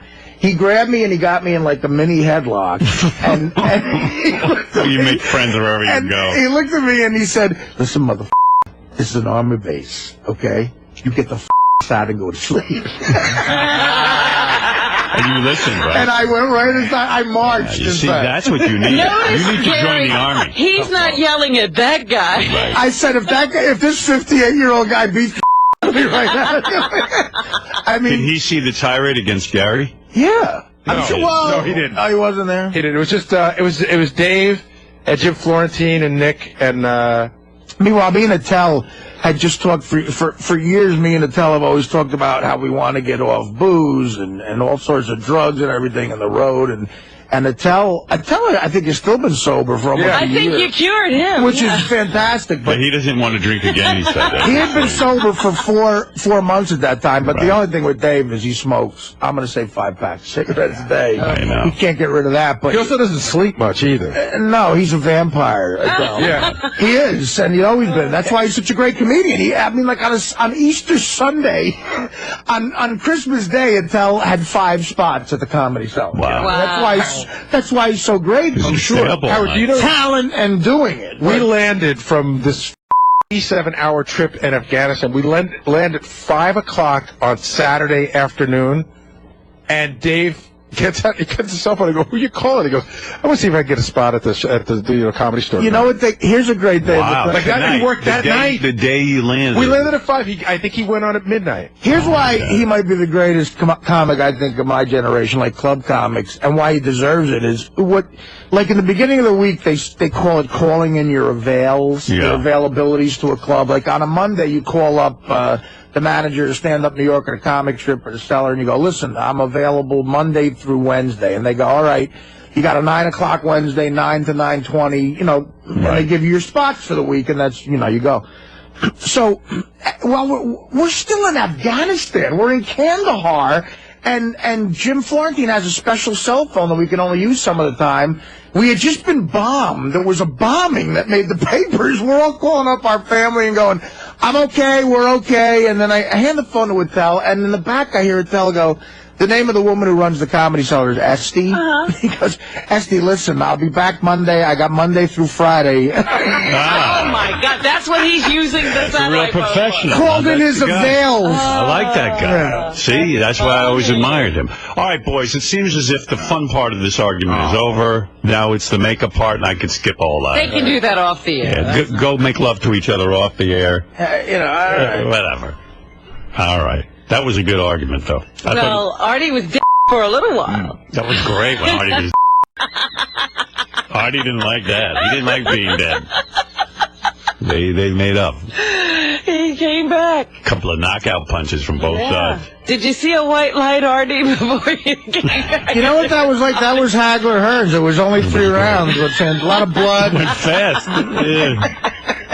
I'm sure everyone enjoyed that, though. You ever the Hagler Hearns fight? I have that on DVD. The end of the first round, Hagler's face is bleeding, and he looks at Tommy Hearns with a look of like such death. Yeah. And then he him out. Yeah, Tommy Hearns. That was all going down when I was living in Detroit. The Detroit bomber. Mania. Yeah, yeah. That's good stuff. All right, thanks for that nice fight, you guys. Good job. You guys can go home now. Thanks for starting off the morning. You know what? I got mad. Just killed 45 minutes for me. I got mad last night thinking about... As soon as I heard Gary say that, I got mad and it was festering, and I said, I'll sleep on it. And I woke up today okay, and then, something triggers you, and then, Yeah, I might even in the next hour play it again, get you all worked up so you guys can go at it again. Something triggered and Artie saw me. No, I don't know. I just... It was good for you. Give you some time on the show. Oh, good. Yeah, because I haven't had enough air time. You need some more air time. All right, that was fun. Because I don't need none. I got none. Because you blow guys. I don't blow guys. I don't have teeth, you asshole. You blow a guy. All I'm saying is there ain't going to be no you're gay a real cops. asshole. No, cops don't like the fags. Yeah, I don't like fags because you are fags. Look at you. You're against me getting married? Mess. You fat You think he could get married and have children? Who's gonna have children with that fat pig? How does he know I'm fat? Look at you. You are fat, you fat Oh, you're getting... Wait, Billy. You're getting a little bit of a gut, too, pal. I don't got fucking no yell at me. Look at me. I'm skinny. No, you're not. You got a big gut. I'm 28 pounds, you At least I don't wear a diaper. What do you got here? I don't wear a diaper. Look at me. I'm skinny. I weigh 28 pounds. I'll pick your fat ass up and show your ass. Because you shit. Look at me. Look at me. I'm a grown man now. I don't shit on myself no more, you black You shit all the time on yourself. Look at you. You skinny fat You shit your pants. That's why you wear a diaper. Look at you. You're a mess. God, I'm arguing with everybody today. This is crazy. You're a fucking mess, you fat. Do you think I'm a liar? Everybody don't want your book because you're fuck. Do you think I'm a liar? Look, nobody don't want your book. Nobody don't want your book, you fat pig. Nobody bought his book? Nobody don't want to buy his book because you're fat fuck. Sal is giving him information now that he can't understand. Nobody don't want your book. Nobody call you fat. Listen to me. You bought my book and you said you loved it. Nobody don't want your book. You fat fuck. Everybody hates you. You called me at home and said you loved my book. Yeah, you're fat fuck. Sounds like you've been hanging around with Bob Levy. He's been muttering to himself. Hey, everybody around my way know he's a fat. Look at him. Yeah, he's a fat fuck. You're a fucking mess. Hey, Beat. So hey, why don't you go shit your pants, faggot? I don't my pants anymore. I guarantee there's pants. Hey, hold your it. pants Wait a second, Artie, you're out of line. Take your pants off. Look at you. Beetle never pants. It was that little midget guy who walks around them shits in his pants. The midget shits in his pants for him? Right. Oh, you know what? Ain't no midget here, you fat fuck. Take off your pants and let's see. Fat fuck, nobody hates you. Everybody hates you. Look at everybody. Oh, look at Artie's book. Yeah, he's a piece of Right. You love my book. Yeah, nobody don't like your book. They say you're a piece of Read the book? You're fat slob. Did you read it? He read the book. Well, I want to read your book. You're a fucking slob. Right. All right. People hate you. People do not like you, Artie. People don't even like you. No. I first of all, nobody likes you. Fat ass. Nobody likes you. Hey, B, by the way, you know who don't like you. Artie, you're wrong because on the phone is Wood Yee. He says he loves Beetlejuice. Hold Fat on. people don't like you. Let's listen to what Wood Yee has to say, Beat. Hi, Wood Yee. You're on with Beetlejuice. Yes. Go ahead. Would ye? Oh, boy, he's gone. I thought he liked you. No one likes Beetle. Oh, nobody don't like you because you're a Here he is. I love a huge black cock. Oh. You're a fan of Beetlejuice's? Yes. And what do you want to say to Beat? I'll give you a bucket of chicken for a hand job. Wow, he likes you That's racist. Not me. I ain't gay, mother. How big is your cock? You must be talking to yourself. You're not going to answer? Can I you want to just his cock? Suck your own you don't Keep talking. I'm gonna... What'd you Artie's cock, that fat bastard? Oh my. Quack, quack, quack. Quack, You're quack, all quack. black, asshole. You blacks are more talkative than... Stupid. Get the phone. Nobody don't like you anyway. Wait, I think he's... Christ, what the fuck? That's with Artie, you fat. This sounds like a guy who Beetlejuice. Could you pardon me for a moment? I have to some cum. Fat boy.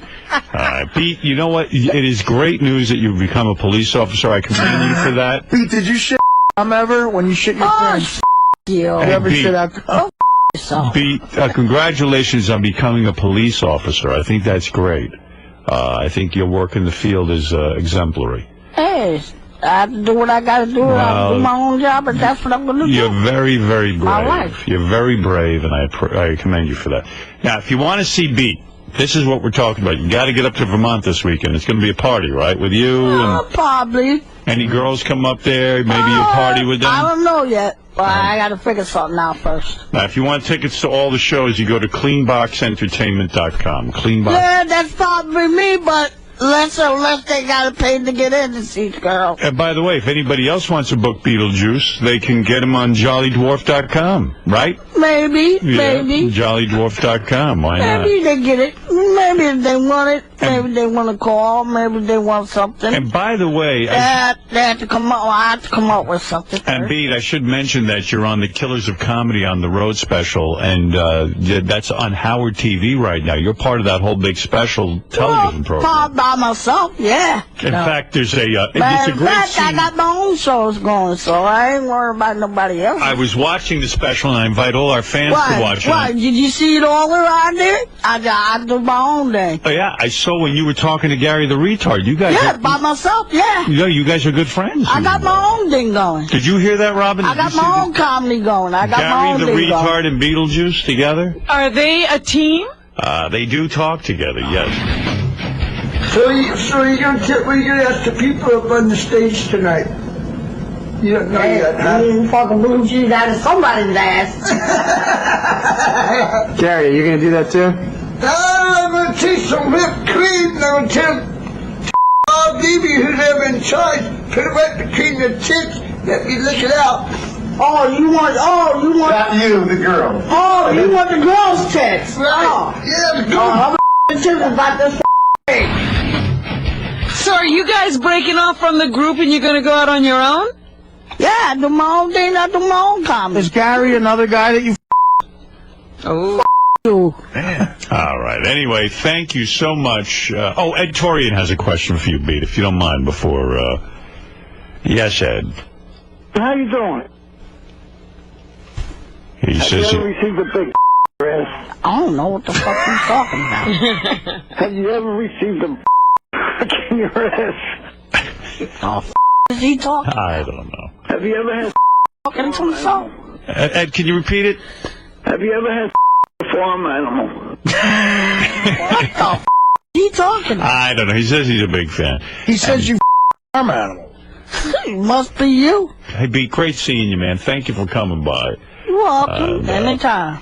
And I didn't know you were against gay marriage. I thought you were for it. Hell no. All right, now I know. Hell no, Pop. This stuff. Yeah. I'm for it. Yeah, you are? I'm for gay marriage. Well, good for you, asshole. You can get married if you want. Good for you. Good for you. Good for you. Fat for you. I mean, I think you're getting a little bit of a Good belly for you, fat No, and you know you like the book. You called me and told me you like the book. Fuck you, you fat bastard. Good for you. Good luck. Have a nice day, fat boy. Oh, whoa. Well, I mean, Jesus. Hey, Beat, thanks. Hey, Pete, let's make up. Let's make up. Just go, fat boy. The only reason you're mad at me is because you care about me. You're attracted to Artie. Yeah. You say he's your type. Definitely. I'm not your type, but I'm too skinny. Yeah. Okay. You like heavy-set men. I like heavy-set guys, and my serious boyfriend was like the same size as Artie. You hear what this girl wants to do? She wants to ride you. Did you see the body on her? She's a stripper. She's not. She's a go-go girl. That's the difference. I've been to What do Bourbon you Street. care? You go with hookers. What do you care? I've been to Bourbon Street to strippers. But what do you care? I just, whatever, fine, okay, I'll what do you want? This segment is stupid. You're like hostile to Why her. is this stupid, dude? The girl came down. She wants that sex. All right, fine, great. You're saying no, but I'm just not understanding why. What do you want to do? I don't know. Fine. Wants to go out with you when on a did you date. want to go out? Why I'll would go you out go with her. How long before I go? How long before I hear about, your favorite, album from the last 5 years on MTV3? What's your Are favorite? you serious? What's your favorite group? I love Johnny Cash. I love like Johnny Cash and like Eddie Money. Like all that. I love Like AC/DC. One of my favorites. What? Why is she being goofed on? I don't understand. Why is this In other words, if somebody wrote a letter to Robin and said, "Robin, I want to date you," Someone did the other day. I know. I'm going to try and get the guy down. And Robin blew it off. But why is that bad? I mean, I'm just trying to hook you up. Robin dude. blew it off. She said exactly I'm trying what to help saying. romance. I don't know. Nice Nice girl. to get publicity. Well, yeah. Talk to her for Christ's sake. Miss Modesty over here. Why are you treating her like she's a shit? Why are you treating me like I'm I am not. I would do this for any of my bros. This is dumb, bros. This is Look, you. Look, I'll so leave your She doesn't want to just fuck you. She's looking at I don't want to date her. Okay, then forget the why. Because I don't feel like dating her. It's just a lot You of... don't even know me. Exactly, and I want to keep it that way. Why? Morning, everybody. Welcome to the show. We are Sirius Satellite Radio, Howard 100, Howard 101, Thursday. Hey now. Hey now to you. Hey now. Hey now. Hey now. Hello there, jerk. Jerk. What was Artie that? called you a jerk yesterday. What? Why'd you call me a jerk? I don't remember. When did I do that? On the wrap-up show, Oh. he called you and Gary jerks. Yeah, by the way, jerks that you are. I heard about Term this. of affection. Now I know what you're talking about. I want to tell you something. I will never, ever again attempt to bring a girl in here who says she's into Artie. I'm going to tell you something. Thank you. Honestly, I'm fucking shocked by your reaction, like calling me a jerk, and also, like, honestly, I said to Gary, I go, What did you do so wrong? Sure, it's interesting, but like, I just know sometimes it's hard to meet women, and one of the cool ways to meet them, if you have this job, is like if they walk in here and they're kind of cute. And how do you know that something spectacular won't happen? Like their eyes will meet, and they are the two perfect people for each other. And I swear, I was like kind of like doing it like I'd want someone to do it for me. And you could be lighthearted about it. It's not an insult. I don't know where he got this idea that somebody's saying he's hard up. I don't know, man, but I guarantee you will never, ever. I mean, Fred met Allison on a Absolutely. date on this show. I don't know, man. And you're questioning my motives, dude. Yeah, it's interesting, but also it's your reaction that's bizarre. Yeah, you made it even better. He goes, "Oh, Howard's not my bro." I'm like, no, I was That's doing not it. what a bro does. How many times did I used to ask you to hook me up, Gary? Like go into the room with one of our guests and go, "Hey, Howard wants your number." Yeah, but also on the show, we're all about. I mean, yeah, we each other, but we're all about hooking everybody up. You know what I Even mean? when, like Angie Everett, I was doing a push. And it didn't hurt. Although that had already gone down. I know, but I didn't know that at the time, so Right. I was pushing it right into your arms. Hey, I got a segment coming up. I don't know whether to cancel it or not. There's a woman coming in next week. Cancel it. No. One last. She's not. Come on. The whole rap Tell me on her, about it. she's the female Artie. She wrote us this letter. She's like, I'm just like Artie. You know, she's had drug problems. No, don't want her here. So we're gonna tell her to cancel. go. Okay. And I don't care if goddamn Gina Lola Bridget's sister comes in here who's 18 years old or not. Can I ask you a question? No girls. I don't want to be called a jerk. I'll tell you one more. We did not know that Artie was going to have this reaction when that woman was booked. Don't ruin her life. She wanted to come in. Nope. I got one more example. Not interested in being called a jerk. Did Artie feel hard up when we got Carmen Electra to let Artie feel her up? I don't know. Ask Artie. What are you asking me for? Like, did you feel hard up about that? Like, that was us helping a brother out. No. All right, here's Artie on the wrap-up show as long as you bring it up. I am so uncomfortable with these Find Artie a Date segments. I hate it. I hate that attention. I feel like I'm a pathetic sort of loser who needs this attention. And it's patronizing. It's just so patronizing. Come on, you're my bro. The bros don't help other guys out getting chicks. That's what all my bros do. What is that all about? That's what we do. I mean, my friends off the air, when we were all single, we were stealing each other's chicks all over the place. So do it off the air. You always... Hey, fine. I'm not doing it off the air. Oh, fuck yourself. We talked about it on the air. You talked about how you got Melissa to come meet Ross and what all of you guys did that night at the dinner. That's just the way I am, but fuck. If I'm going to be called a jerk for doing that, you know what? Somebody be a jerk to me and so hook me up with hot chicks. Yeah, throw girls at you.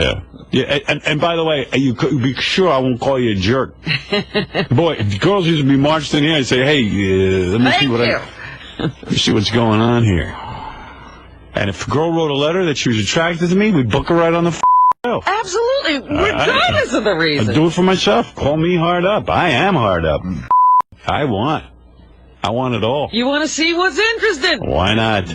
It's like going fishing, except they club the fish over the head. Throw it back if you don't want it. Yeah. They've starved the fish for 5 days. Make it a little easier. Dude, you got your wish. You can be sure you ain't meeting any chicks through me. Thanks. Guarantee it. I don't need to meet chicks through you. No, you don't. If he met the perfect girl for you now, he'd keep her away. Oh, yeah. Fine. You go He's not going to meet the perfect. Sit home and jerk off. He could meet the woman of your dreams. Oh, Robin, please. Do whatever you want, man. You want to know something? Fred met the woman of his dreams, so fuck you. Okay. But you know something? Artie's a different guy. That's right. Yeah, he's a guy you can't do anything for. You know, I think Artie's one of those very private people when it comes to he's very bitter. Because most people say, hey, this is kind of fun. I get to preview these chicks. But he's taking it like he feels he's a loser, so he's saying to me, you're making me look like a loser. I think he's also looking at taking a little too seriously. Yeah, That's what we're saying. It was as serious as a heart attack to him yesterday when that girl came in. Because, I mean, I was a little like, wow, Artie's really like being vicious to this girl. But you know what? It's like, I don't know if it was that or maybe because of the reason she was attracted to him. But you heard what he said. I don't trust you. It's like, dude, This is such a stupid conversation. Oh, my God. No, now it's we're not. being attacked for this conversation. Yeah. We can't have any conversations we want anymore. Go ahead. Talk as much as you want. Well, you're out of line calling me a jerk. You're out of line calling me a jerk. I can't bring that up that you called him a jerk. I don't remember doing it, but whatever. So, I was talking. I don't actually have it on tape. Heat of the wrap-up show, I guess. She doesn't bring a girl on who has a fat fetish. I mean, how insulting is that? We like a girl who likes disgusting fat guys, so Artie's going to get a date. Artie's doing fine. This is ridiculous. Continue to do it because obviously the goal on the show is to make all of us uncomfortable. No. I'm horribly uncomfortable with it. I hate it with a red-hot passion. I will always be belligerent the way I was today. But keep doing it. I hate it. My input is I hate it. It was the comments when they asked him about... What was it? Whether, how she got on the show or something. And he was talking about how Levy met the girl and was setting him up. And that you and Gary, the jerks that you are, fell for it. Well, whatever. I saw him a jerk. I'll tell you what. I think I said not jerk. No, you said jerks. Well, that's a shame. Sorry. That's what happens. Well... People call you a jerk. We'll have to move on. It's not cool. It really isn't, man. It really is not cool. Now you know how Bubba felt. He throws that word around a lot. Right. Very disrespectful. I never called you a About jerk. disrespect. That's not cool. That's not cool. I'm sorry, pal. I mean, that's just not cool. It's just not nice. No. That's just not nice. To someone who loves you. Yeah, I mean, really, I was happy for you. This chick was hot. And if you're not into her, then fine. So you just say, hey, you know, nice girl, maybe I'll call her, give me your number. Maybe you could say Levy's a jerk. I said that. That's oh, he said worse about poor Levy. That's how we ended the segment. Yeah, listen to this one. Bob Levy is basically Jeffrey Dahmer if he read a joke book. And, you know, I know that sounds a little harsh, but I love the guy. And, you know, he gets out on the internet and stalks these women and throws out this web of deceit and sleaziness and hair dye and bad coke, whiskey, beer breath, cheap Target shirts and coupons for Sizzler's 2-for-1 steak on a Wednesday. His $40,000 house just outside of Philly with, somehow has a built-in pool. I have no idea what the it looks like. Came with the house. His poor child who's being raised by a father who's just not there and a mother who hates being with the father. The father's in a basement that's damp. Clearly doesn't have the proper heat or air conditioning. Somehow he gets over to this disgusting, jizz-drenched, stinky, whiskey-sobbing computer board and types out, who's out there? Who's out there in fucking virgin creepland that I can try to with my web of grossness? And eventually he gets some takers, some poor women who have a background that's clearly troubling. This girl has father issues, is clearly a mad Irish drunk. And we don't know that. She has dyed black hair. Wow. What girl? He pulled out a flamethrower on those people. Why'd you say that? She didn't have that. Love know that. I love Gary throwing in the disclaimer. Well, yeah. I mean, you don't know. Yeah, the dad could call. Yeah. Right. Well, the dad could call and beat your ass. Let's do it. It's ridiculous. What's going on over there? What's going on with you? What's all the anger about? Nothing. There's no anger. The girl came in here. Now you're attacking her family. You're making shit up. Are you incredibly uncomfortable? There are things we can't bring up with you. Would you give us a list? We don't know. Well, there's no list. No. No. We don't want to make you uncomfortable. Good, then shut up. Oh, everything makes you uncomfortable. Speech makes him uncomfortable. Yes, I guess talking. Wow. Well, whatever, man. I'm not doing that anymore. Yeah, don't even talk to him. I'm doing him a favor. Don't even look back there. No. I mean, really, I'm not doing you any favors. Does this mean I don't have to come in anymore? What it means No, we want you here. What it means No, is... you gotta come in. Listen, you never have to come in here. You know that. If you hate this job that much, you never have to come in here. You know that. I mean, yesterday it was just terrible. Well, We're going to get the fat guy laid. Oh, my She's into heavy set guys. You're a fat guy. What are you going to do about it? You know, though, Tony Soprano. I have to say, this comes on the heels of a bad day that Artie had. I mean, What bad day? The bad day that his mom called him, and he was drinking because of the comments that she made. His mom, and I think that carried over to the next day. There was nothing awful about what his mother did. That's right. No, but he I mean, needed an excuse to drink. I'm not saying that it was what was bad, but I'm saying Artie had a reaction to that, which kind of set him off. Yeah, but his mom said nothing there. Well, you know, he's sensitive. Those are my issues. That's right. Right, he's sensitive about it. Yes, that's ridiculous. That got his issues. mother called him that we should. No, I'm not saying that she did a bad thing. No, and I'm saying he had if a bad you got to reaction. start drinking in the middle of the afternoon because your mom said you used to look like George Clooney when you were on TV, I mean, he's got issues. I'm not blaming on my mother. No, definitely No, he's got a reaction to his mother that he hasn't looked into yet. But we all do, you know. Mothers push buttons. Oh, yeah. That's their job. Well, you have to realize that you don't bring it on us. What do we do? I'm We're just saying, trying to it was have the some fun here. first domino in a line of dominoes for poor Artie. And this is Mr. Roastmaster. Mr. Roastmaster is super sensitive. I'm not the roast master. Oh, please. I thought Sal was the roast master. Yeah, Sal's the roast master.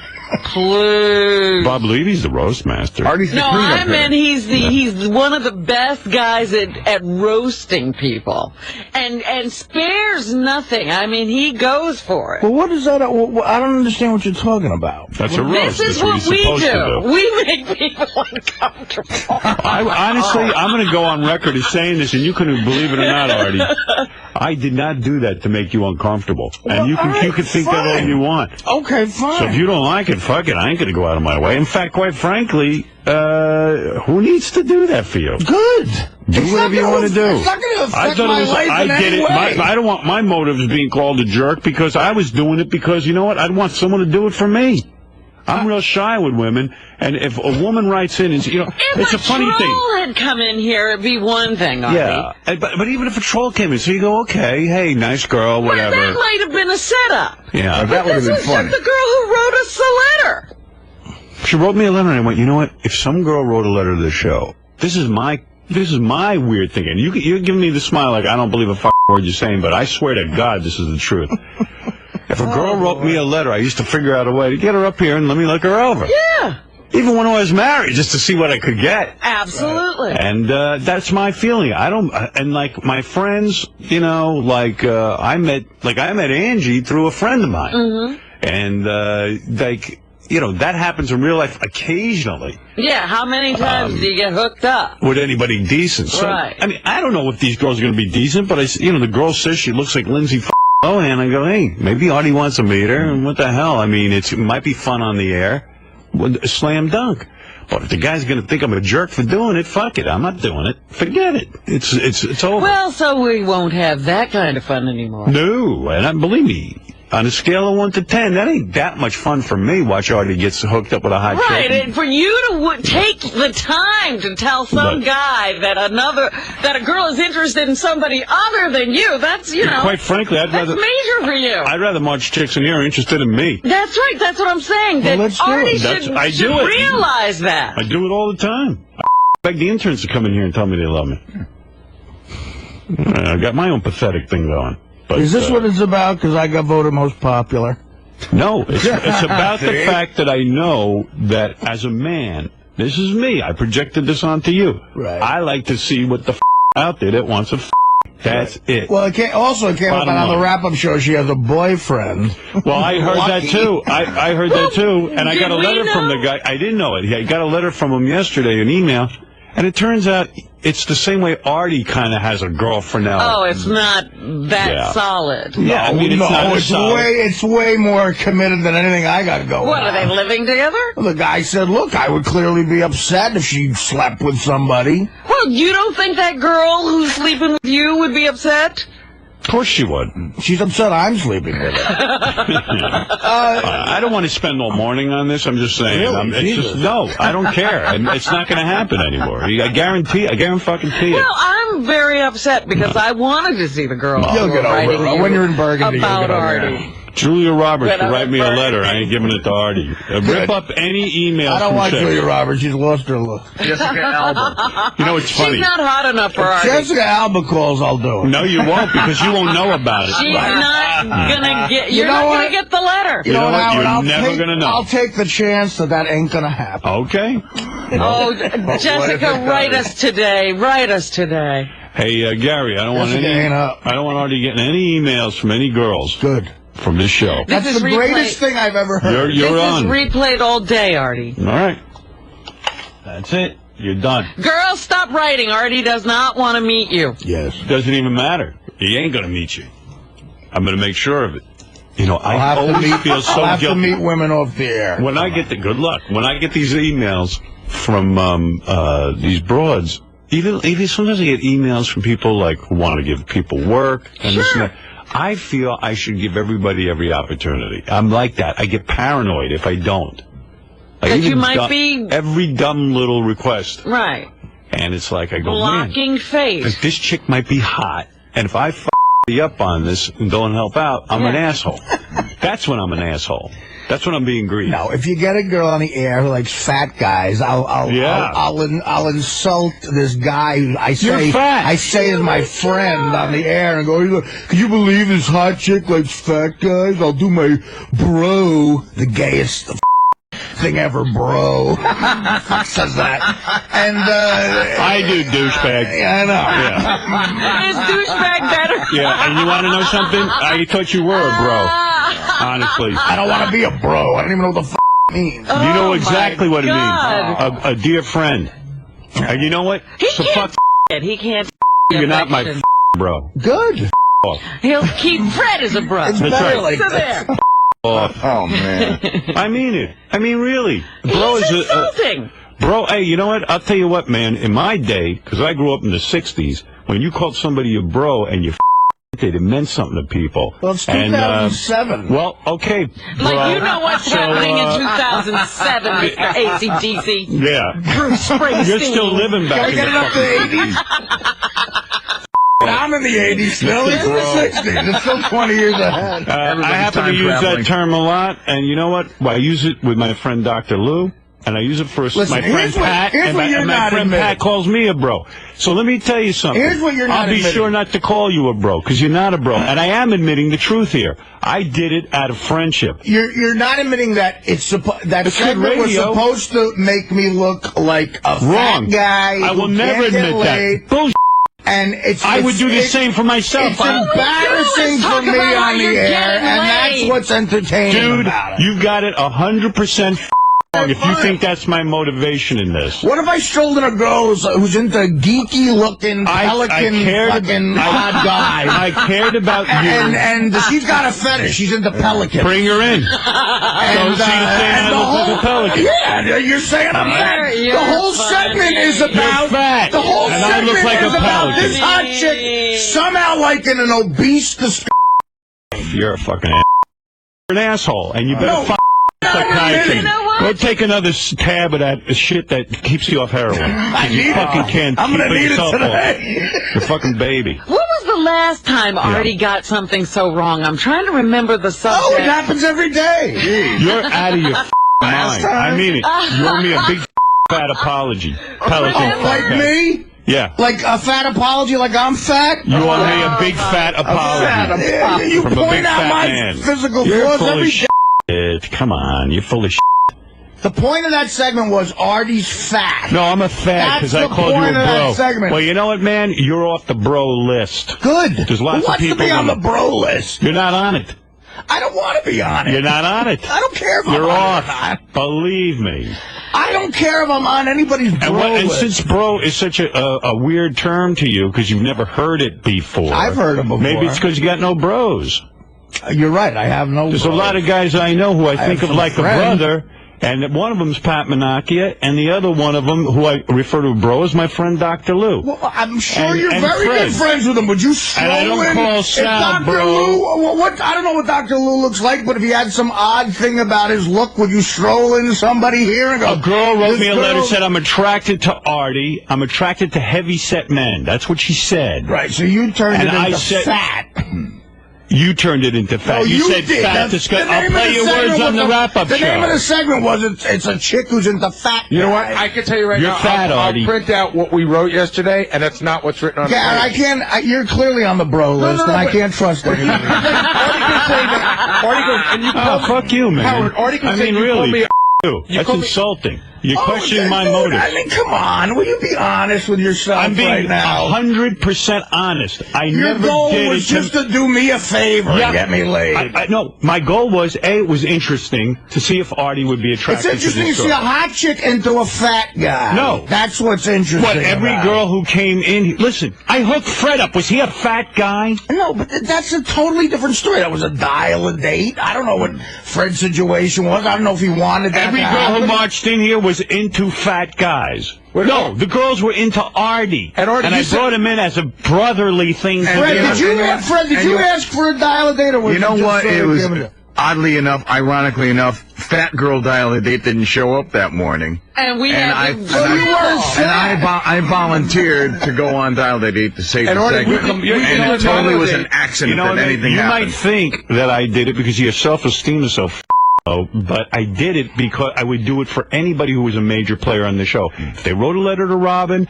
if they wrote a letter to Fred, if they wrote a letter to me, if they wrote a letter to and let me say one. And I've had tons of chicks come in here, and I go, how could a chick be into me, man? I'm f***ing ugly. So thanks for referring to me as a pelican, face. And I'll tell you something else. Oh, thanks for referring to me as a fat, obese every single day. I do not. That's bullshit. You do. I do not. Yes, you do. You do. No, you do, Howard. All right. Oh, you don't. You don't talk about how much you weigh.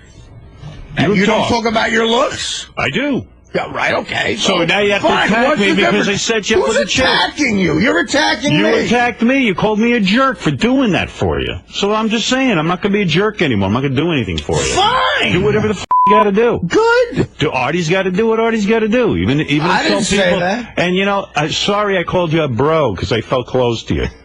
But Dude, you're not close. How are we? We're not friends. We're not I work with you every day and we talk work to you. together. We're not friends. You know what? You know what? It makes me feel close to you. You're somebody who helps my show. You're somebody who works with me. We have a good time jamming together in the morning. I'm proud to be a part of the show for the rest of my life. So that would make you my bro. That doesn't make us friends. That makes me. You know something? I'm shocked to hear you say you don't think you're my friend. Well, how are we friends? What do we do that would indicate a friendship? We spend 5 hours together in each other's head on the air together. I allow maybe 3 or 4 people in this world to do that. Maybe it's not typical friendship. Friend? I don't sit there and enable you to drink and shit, but at least, you know, maybe those are your friends. But the fact of the matter is, I sit here every morning and share my livelihood with you because I think you're a great guy and a fun guy and a guy I want to hang with 4 or 5 hours a day. How many of your so-called good friends you hang with 5 hours a day? I don't work with them. We work together. So what? You can't be friendly with some... There's people who spend 8 hours a day with people. You can't feel close to somebody you work with? Sure, I feel close to you in the sense that, you know, I care about you and I think you're a good person, but I don't consider us the closest of friends. I didn't say we're the closest of friends. Nobody said bosom buddies. I said you're my that's bro. What he's sort of saying. We're comrades in this. We work hard together. We're both on the same team. You know what? Football players think of each other in brotherly ways. They get out on the field and they fight together as men. We've been through a lot of battles together at this point. You've thrown in with me. You've thrown your career in with me. And you question my motive with Why getting would you you a girl? question? You can't question my motives on the air. And you question my motive. Show. You say I'm not your bro. I'm not a friend. You. That's not what a friend does. A friend doesn't parade a chick in here who's into fat guys. Guys in the arm bullshit. No, that's not what a friend does. Well, don't worry, it won't happen again. again. Off the air says this girl might want to date you. Everything's on the air with you. Everything's on the air. Not everything. I don't know any girls off the air. No one's written me a letter in my personal life saying I want to go out with Artie. Please, let's do it. So you can make it your personal life. You could say a girl wrote me a letter. Why don't we get together and have dinner? I think she might like you. That's what a bro does. Unfortunately, there's not a lot of takers in that department. If a girl approached me, I would do it. I haven't been approached. A girl wrote you a letter. You don't have to make it on the air. You don't have to make it an on-air thing. Oh, I won't anymore. You know what? I'm going to tell you something. She might not just want to be on the air. And my motive for putting it on the air, my friend, is that I am very uncomfortable meeting people off the air. So, okay, I put that into you. I said, you know what? This is easy. If you don't like the chick, you never have to call her. You kind of screen her out on the air. It's a no. If I don't like the chick, it turns into this. And if you really like her, I don't like the chick off the air, you move on. It's a private issue. No, but you had to make a big deal of it yesterday. No, you made a big deal out of it by making it a bit for the air. So I reacted the way I reacted, and that's what happened. I made it a bit for the air so you wouldn't be embarrassed to meet these I'm uncomfortable about meeting people off the air. Yes. Why does that mean I have to be? I was wrong, clearly. But my motive wasn't a bad one. My motive was because I wish someone would do it for me. An entertaining segment for the show. Yes. You're turning that into something like you're my personal friend. You did this as a friend thing. You wanted it to be exactly what this has turned into, a major issue for the show. You know how many different people who have written me letters and said they want to meet so-and-so on the show and so-and-so on the show. And I go, no. Yeah, of course it'd be interesting. Well, because but also, it wasn't my intention to embarrass you. It was my intention to hey, you embarrassed me. I'm telling you, you embarrassed me. I apologize then. And I assure you, my friend, it will never happen again. Fine, good. Yeah, it will never happen again. You will not have any girls marching in here saying they're attracted to you. You could go yourself. If somebody wrote me a letter and said, I love you, and you were single. Somebody wrote me a letter, and you were single and said, you know what, I'm in love with Howard. I would come to you off the air and say, hey, you want to get dinner with this girl? You want to meet her? I wouldn't parade her on the air. I would rather have it. I would rather have it that way. What's wrong with you? Why didn't you put that on the air? Yeah, I would have kicked her ass. That's good. That's because he's nuts. Everything's got to be on the air. I'm not nuts. I'm telling you, I'd rather screen somebody through the air than screen them off the air. Do you realize I don't think I've ever had a real conversation with you off the air? Oh, no, you have. No, I haven't. That's a lie. No, I haven't. I sat you down as a friend because I was worried about you. Let me tell you something. Not too many people when you would made do that. fun of that whole situation. Bullshit. You know, just like you get rewarded for honesty on the show. I let out that I was addicted to heroin. And I cared about it. Yeah, for 2 seconds, and then there's 82 song parodies, and the next day you're playing my phone messages. That's Artie on heroin. Here, listen, that's Artie calling us up on heroin. And then you just yell it out on the Letterman show, and you somehow got an ounce of decency and called him and said, I'm not comfortable with that. No, you talked about it on Letterman. You blurted out on the air, and I talked about it, thinking, well, if he's talking about it on our air, and then I said to Letterman, would you please edit that out, because I'm concerned that it might affect Artie. Right. But he doesn't care about for 5 hours a day on a show that's got more listeners than Letterman, well, you talked about it here. Right. I blurted it out in a time that was a very difficult moment. Okay, and you so weren't don't be mad at me for that. What are we talking about here? Now we're on the heroin?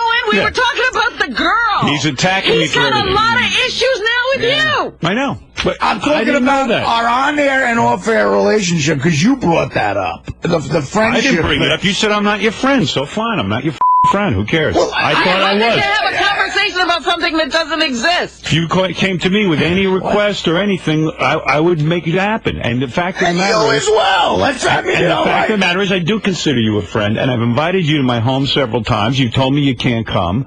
And I've been to your home. And it's probably, I've invited you 90% more to my house than you've ever invited me to your house. When did you ever invite me to your house? I invited you to my house once. I did. I invited you to play cards once, and you said you were going on a trip.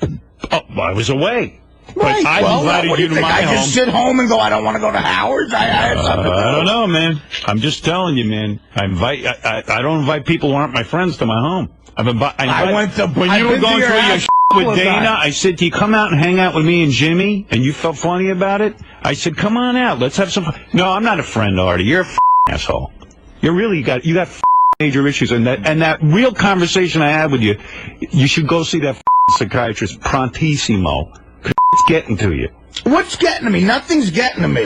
When you're on those tabs, something's getting to you. Well, listen, I'm telling you, I don't want to make no question about the fact that I'm an addict. An addict means something. Well, that's covering something, Artie. Yeah. I mean, I don't know what it's I've had those issues a long time. Yeah, like from birth. But this is a different situation. Oh, boy. This is not a different situation. No, wait a chick who's into fat guys. Oh, you devil. Sorry, won't happen again. I apologize. Don't do it again. But I said I wouldn't. Little devil. You can be sure you will see no women here who are into you. Thank you. You go yourself. Crying out loud. Guy. Bro's so gay. The gayest term. Well, maybe it is. But we got a couple of bros. You can't love some people. No.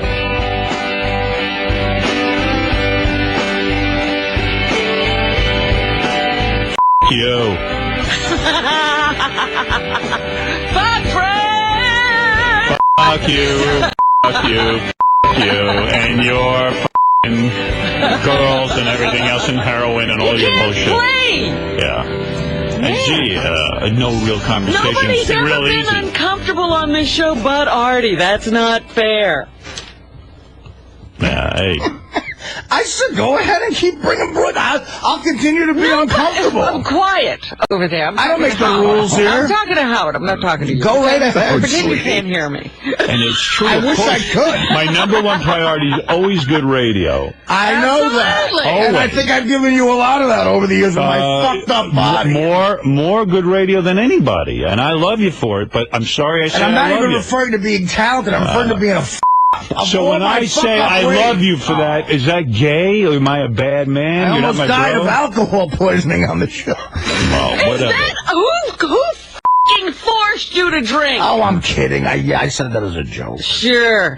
Listen, I'm no more women. I'm not saying you guys forced me to drink. You question my motive? You're right. The motive is always... You took me to Las Vegas. That's forcing me to... The motive is always something good behind it. I understand. I'm not looking to hurt you. All I'm saying is, listen, dude. Yeah. I would take a bullet for you. No, you know, you you're wouldn't. one of my... Yes, I would. You don't know me. You do not know me. You do not know me the way you think you know me. Honestly, I know where it's at. No, you don't know me the way you think you know me. He'll be holding the gun. Not to change the subject, but Benji was taking his shirt off. Robin would never shoot Could you put a stop to that? Why are you taking your shirt off? What? Please don't make this about you. All right. He's got his hat off, and you see the stubbly shit on his head now. When the song came out, looks like a ball sack. But then, I don't need you to be naked now. It's not funny.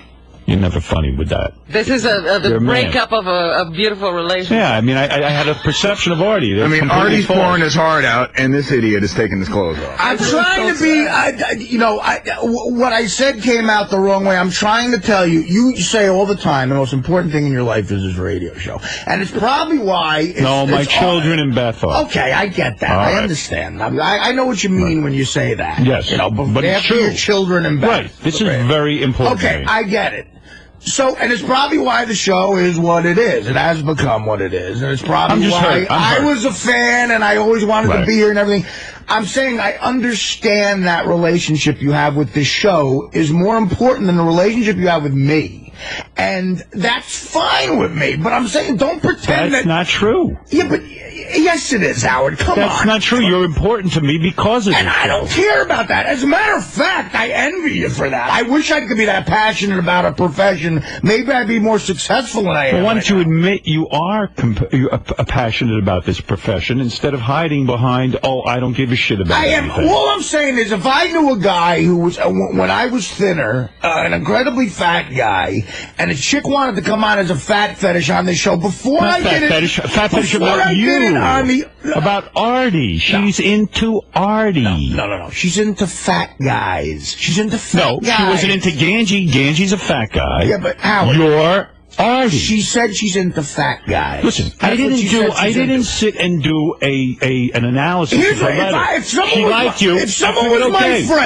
someone was my friend, I cared about them more than the radio show. Yeah. I would pull them aside and go, listen, is this going to bug you? Well, isn't it great how you do everything just right? No, dude, I'm not I saying know I it's do a everything bit. just right. I know it's a bit, but you know what? Behind the bit, I know it's a joke, the bit. I know that. I know it's a bit. But even I'm like, hey, here's a bit. Yeah, bring the girl in. Ha, ha, ha. But meanwhile, if she's hot, I'm going to go out with her. And it's not like I'm begging you to do it. You're not. And I clearly misread that because that's something I'd want someone to do for me. If any letter came in and someone said, hey, you're going to get to meet this chick's into you, that's like a huge icebreaker for me. So I would like that. You clearly don't. There's a lot of times I'm uncomfortable. But I didn't mean to ridicule you. There's a lot of times I'm uncomfortable with that goes on the show. But the fact of the matter is, everybody here gets uncomfortable with and you got to bite the bullet. Right. The heroin song parodies, that stuff is really, really personal, really makes me feel awful. Right, but I get all of that. But I bite the bullet. But I get all that. The fact that the only hurtful part of this conversation is that you think my motives in doing that were to make you less of a man, and it wasn't. Well, that's what it felt like. Okay. And the second thing that's just hurtful to me is that you goofed on me because I care about you. That I do consider you my bro. Every day, no, but I consider you a brother. Every day. You know what? If you and I were in the trenches together in the Army, you would be my friend for life, even if we didn't see each other for 25 years. Fred's been at my side for 30 years. Well, he is every bit my fucking bro. I know that. You've been here for 7 been insulted or denigrated on this show. Right. Never. No, but the point is, could you stop laughing around thick and thin, I will call that guy my brother. Now, that's something out of the 60s. I understand that. And that's something you don't relate to as a younger man. But the fact of the matter is, It's something your generation the lacks. feeling behind it. I come from a shitty generation. You come from a shitty generation. And the Actually, fact of the matter I do. is, you do. And the fact of the matter is, the same goes for you. Yeah. Two army buddies might not see each other for 50 years, and they see each other, and they embrace each other. How you're comparing this to being in Vietnam? I didn't say Vietnam. I said an army. Right. And the fact of the matter How am I not loyal to you on this show? I didn't say you weren't. Did I ever accuse you of not being loyal? There's nothing. No, I'm saying to you, you ridiculed me for saying you're my brother and you're my friend. You're saying that it's not a friendship if you're together 5 hours a day on the air. Okay, it's on the air, but I feel like you're on my side. When I'm down and I feel like the world is coming in on me, when I come into this room, I go, thank God I've got Artie, Fred, Robin, not so much Benji, but, and yes, even you, Benji, but I go, thank God I have these people because, like, no matter how bad the shit gets, especially when it went down with the censorship and Tom, and I'm always getting suspended and shit, I would say, I just have this refuge. And when I get down in my career, Robin would, like, be there, like, laughing at me and doing, like, the radio with me, and I go, oh, thank God, because it's making me feel like I got a team. I know. I'm not alone. I know. Can I explain something to you? Let me So say that's something. what you Let me say mean one to thing me. to you. And for you to ridicule that, it just sucks. Talk about ridicule. Suppose you were a fat guy. I was under a whole different impression fat, about and you're you. You're the most deprecating guy there is usually, right. and you're very aware of your physical being, right? Right. Suppose you were fat and you really were embarrassed by the way you look. Okay. You work on a guy's radio show, and someone says, "What's going on today?" Well, a chick with loves fat guys is coming in to see if I didn't mean to insult you. Of course, it's insulting. How could you not? What kind of world? The girl said she was into you. She likes insulting. fat guys, and I figured you're not uptight about you being fat. I didn't know you were so uptight about being called a fat guy. I'm uptight, dude. You're the one who told me to go to a He doesn't shrink. know you. He's not you need even to go a friend. You are wrong. How would he know? You're changing Howard, it. listen, My motivation wasn't to humiliate you. As a person. My motivation wasn't to humiliate you. It was for you to meet a girl. Yesterday you were being a fantastic radio personality and a shitty friend. That's what you were doing. Yes, you were. Well, that wasn't my motivation. Okay, fine. And I don't care what you think. I'm telling you how I feel. All right, and I'm telling you that was not true. And I'm saying I don't want you to change a thing about the show. I know. But this conversation is happening. I don't know what the f*** Artie, because you feel something, does it make it real? Explain that. What are you talking about? You felt it doesn't mean he meant it. Let's see what people say. Let's go to King of All Blacks. Go ahead. You moan. I'm with Artie today, man. What? I'm going to have to side with Artie today. Oh, you. Well, let him talk. Yeah, fat guys. All the fat guys go. Go ahead, King. Why do you side with Artie on this? I'm not even sure what the argument's about, but go ahead. Because it's like if you seen a girl that was hot, that maybe Beth knew. And I don't know any girls like that. I would do that for Artie. And in his personal life, he would do that. No friend. First of all, Beth doesn't have a lot of female friends, and the ones that do have not approached me about Artie. Yeah, but what he's saying is, why would you bring it on the air, and why is... because it was something that I would want done for me. Because he's being a great radio guy. No. He's not being a friend. He's not thinking of me as a I friend. thought it was an interesting segment, but also I did it out of friendship. It was clearly fascinating. It dominated the show, and it's dipped over into this. You want to know something? I don't think it was a particularly good segment, quite frankly. If you want to know my analysis. It turned into this, so people are probably enjoying this. Let me say something, because I'm you're ripping missing my heart something. You're missing something here, both you and the King, that the girl, we don't know her from Adam.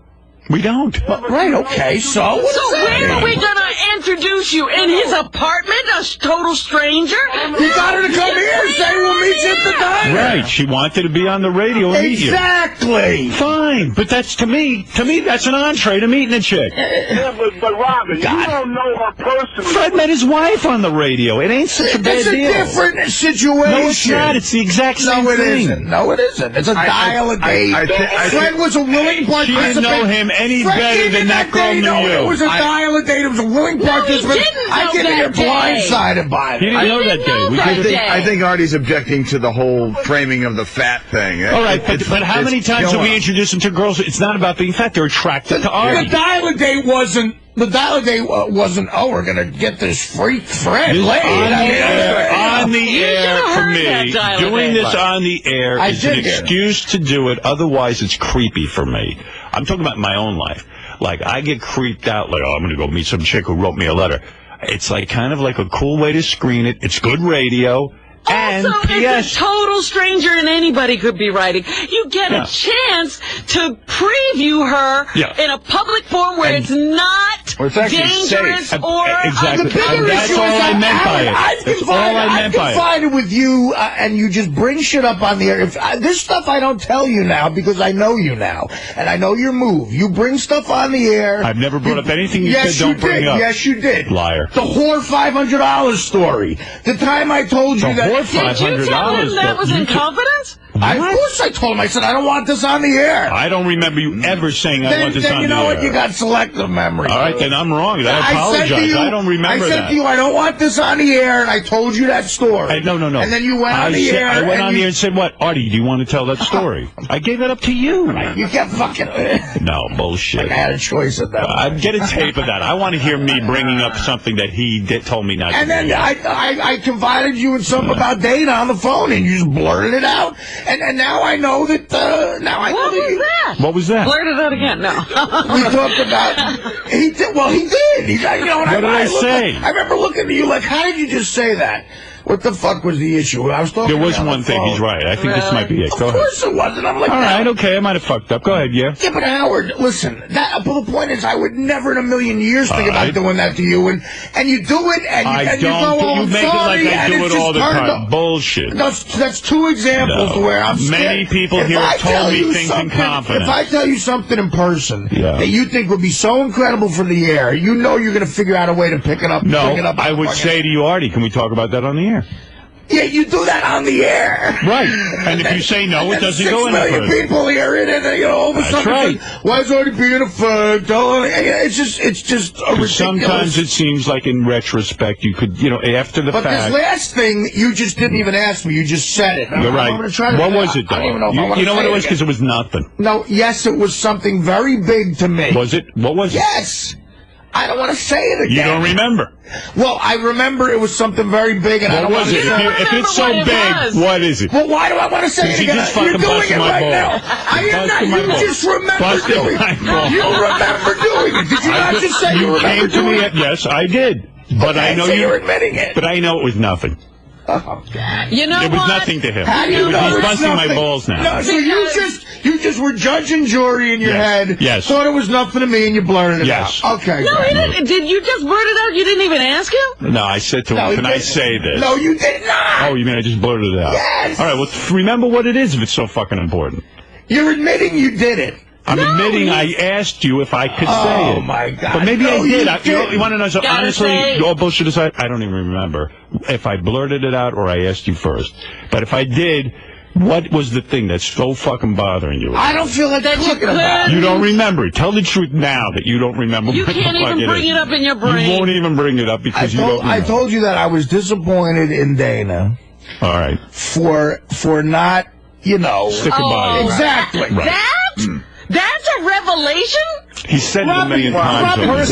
People have different things that mean stuff to them. I don't know what means anything to you. He's right about that. That's true. But was that the only time? Honestly, this is how it came up on the air. He goes, "How many times, Art, have you said to me that Dana didn't stick by you and she should have stuck by?" And I was like, that was like getting hit with a bat. But Artie, how many times have I up in the 7 or 8? How many years you been on this show?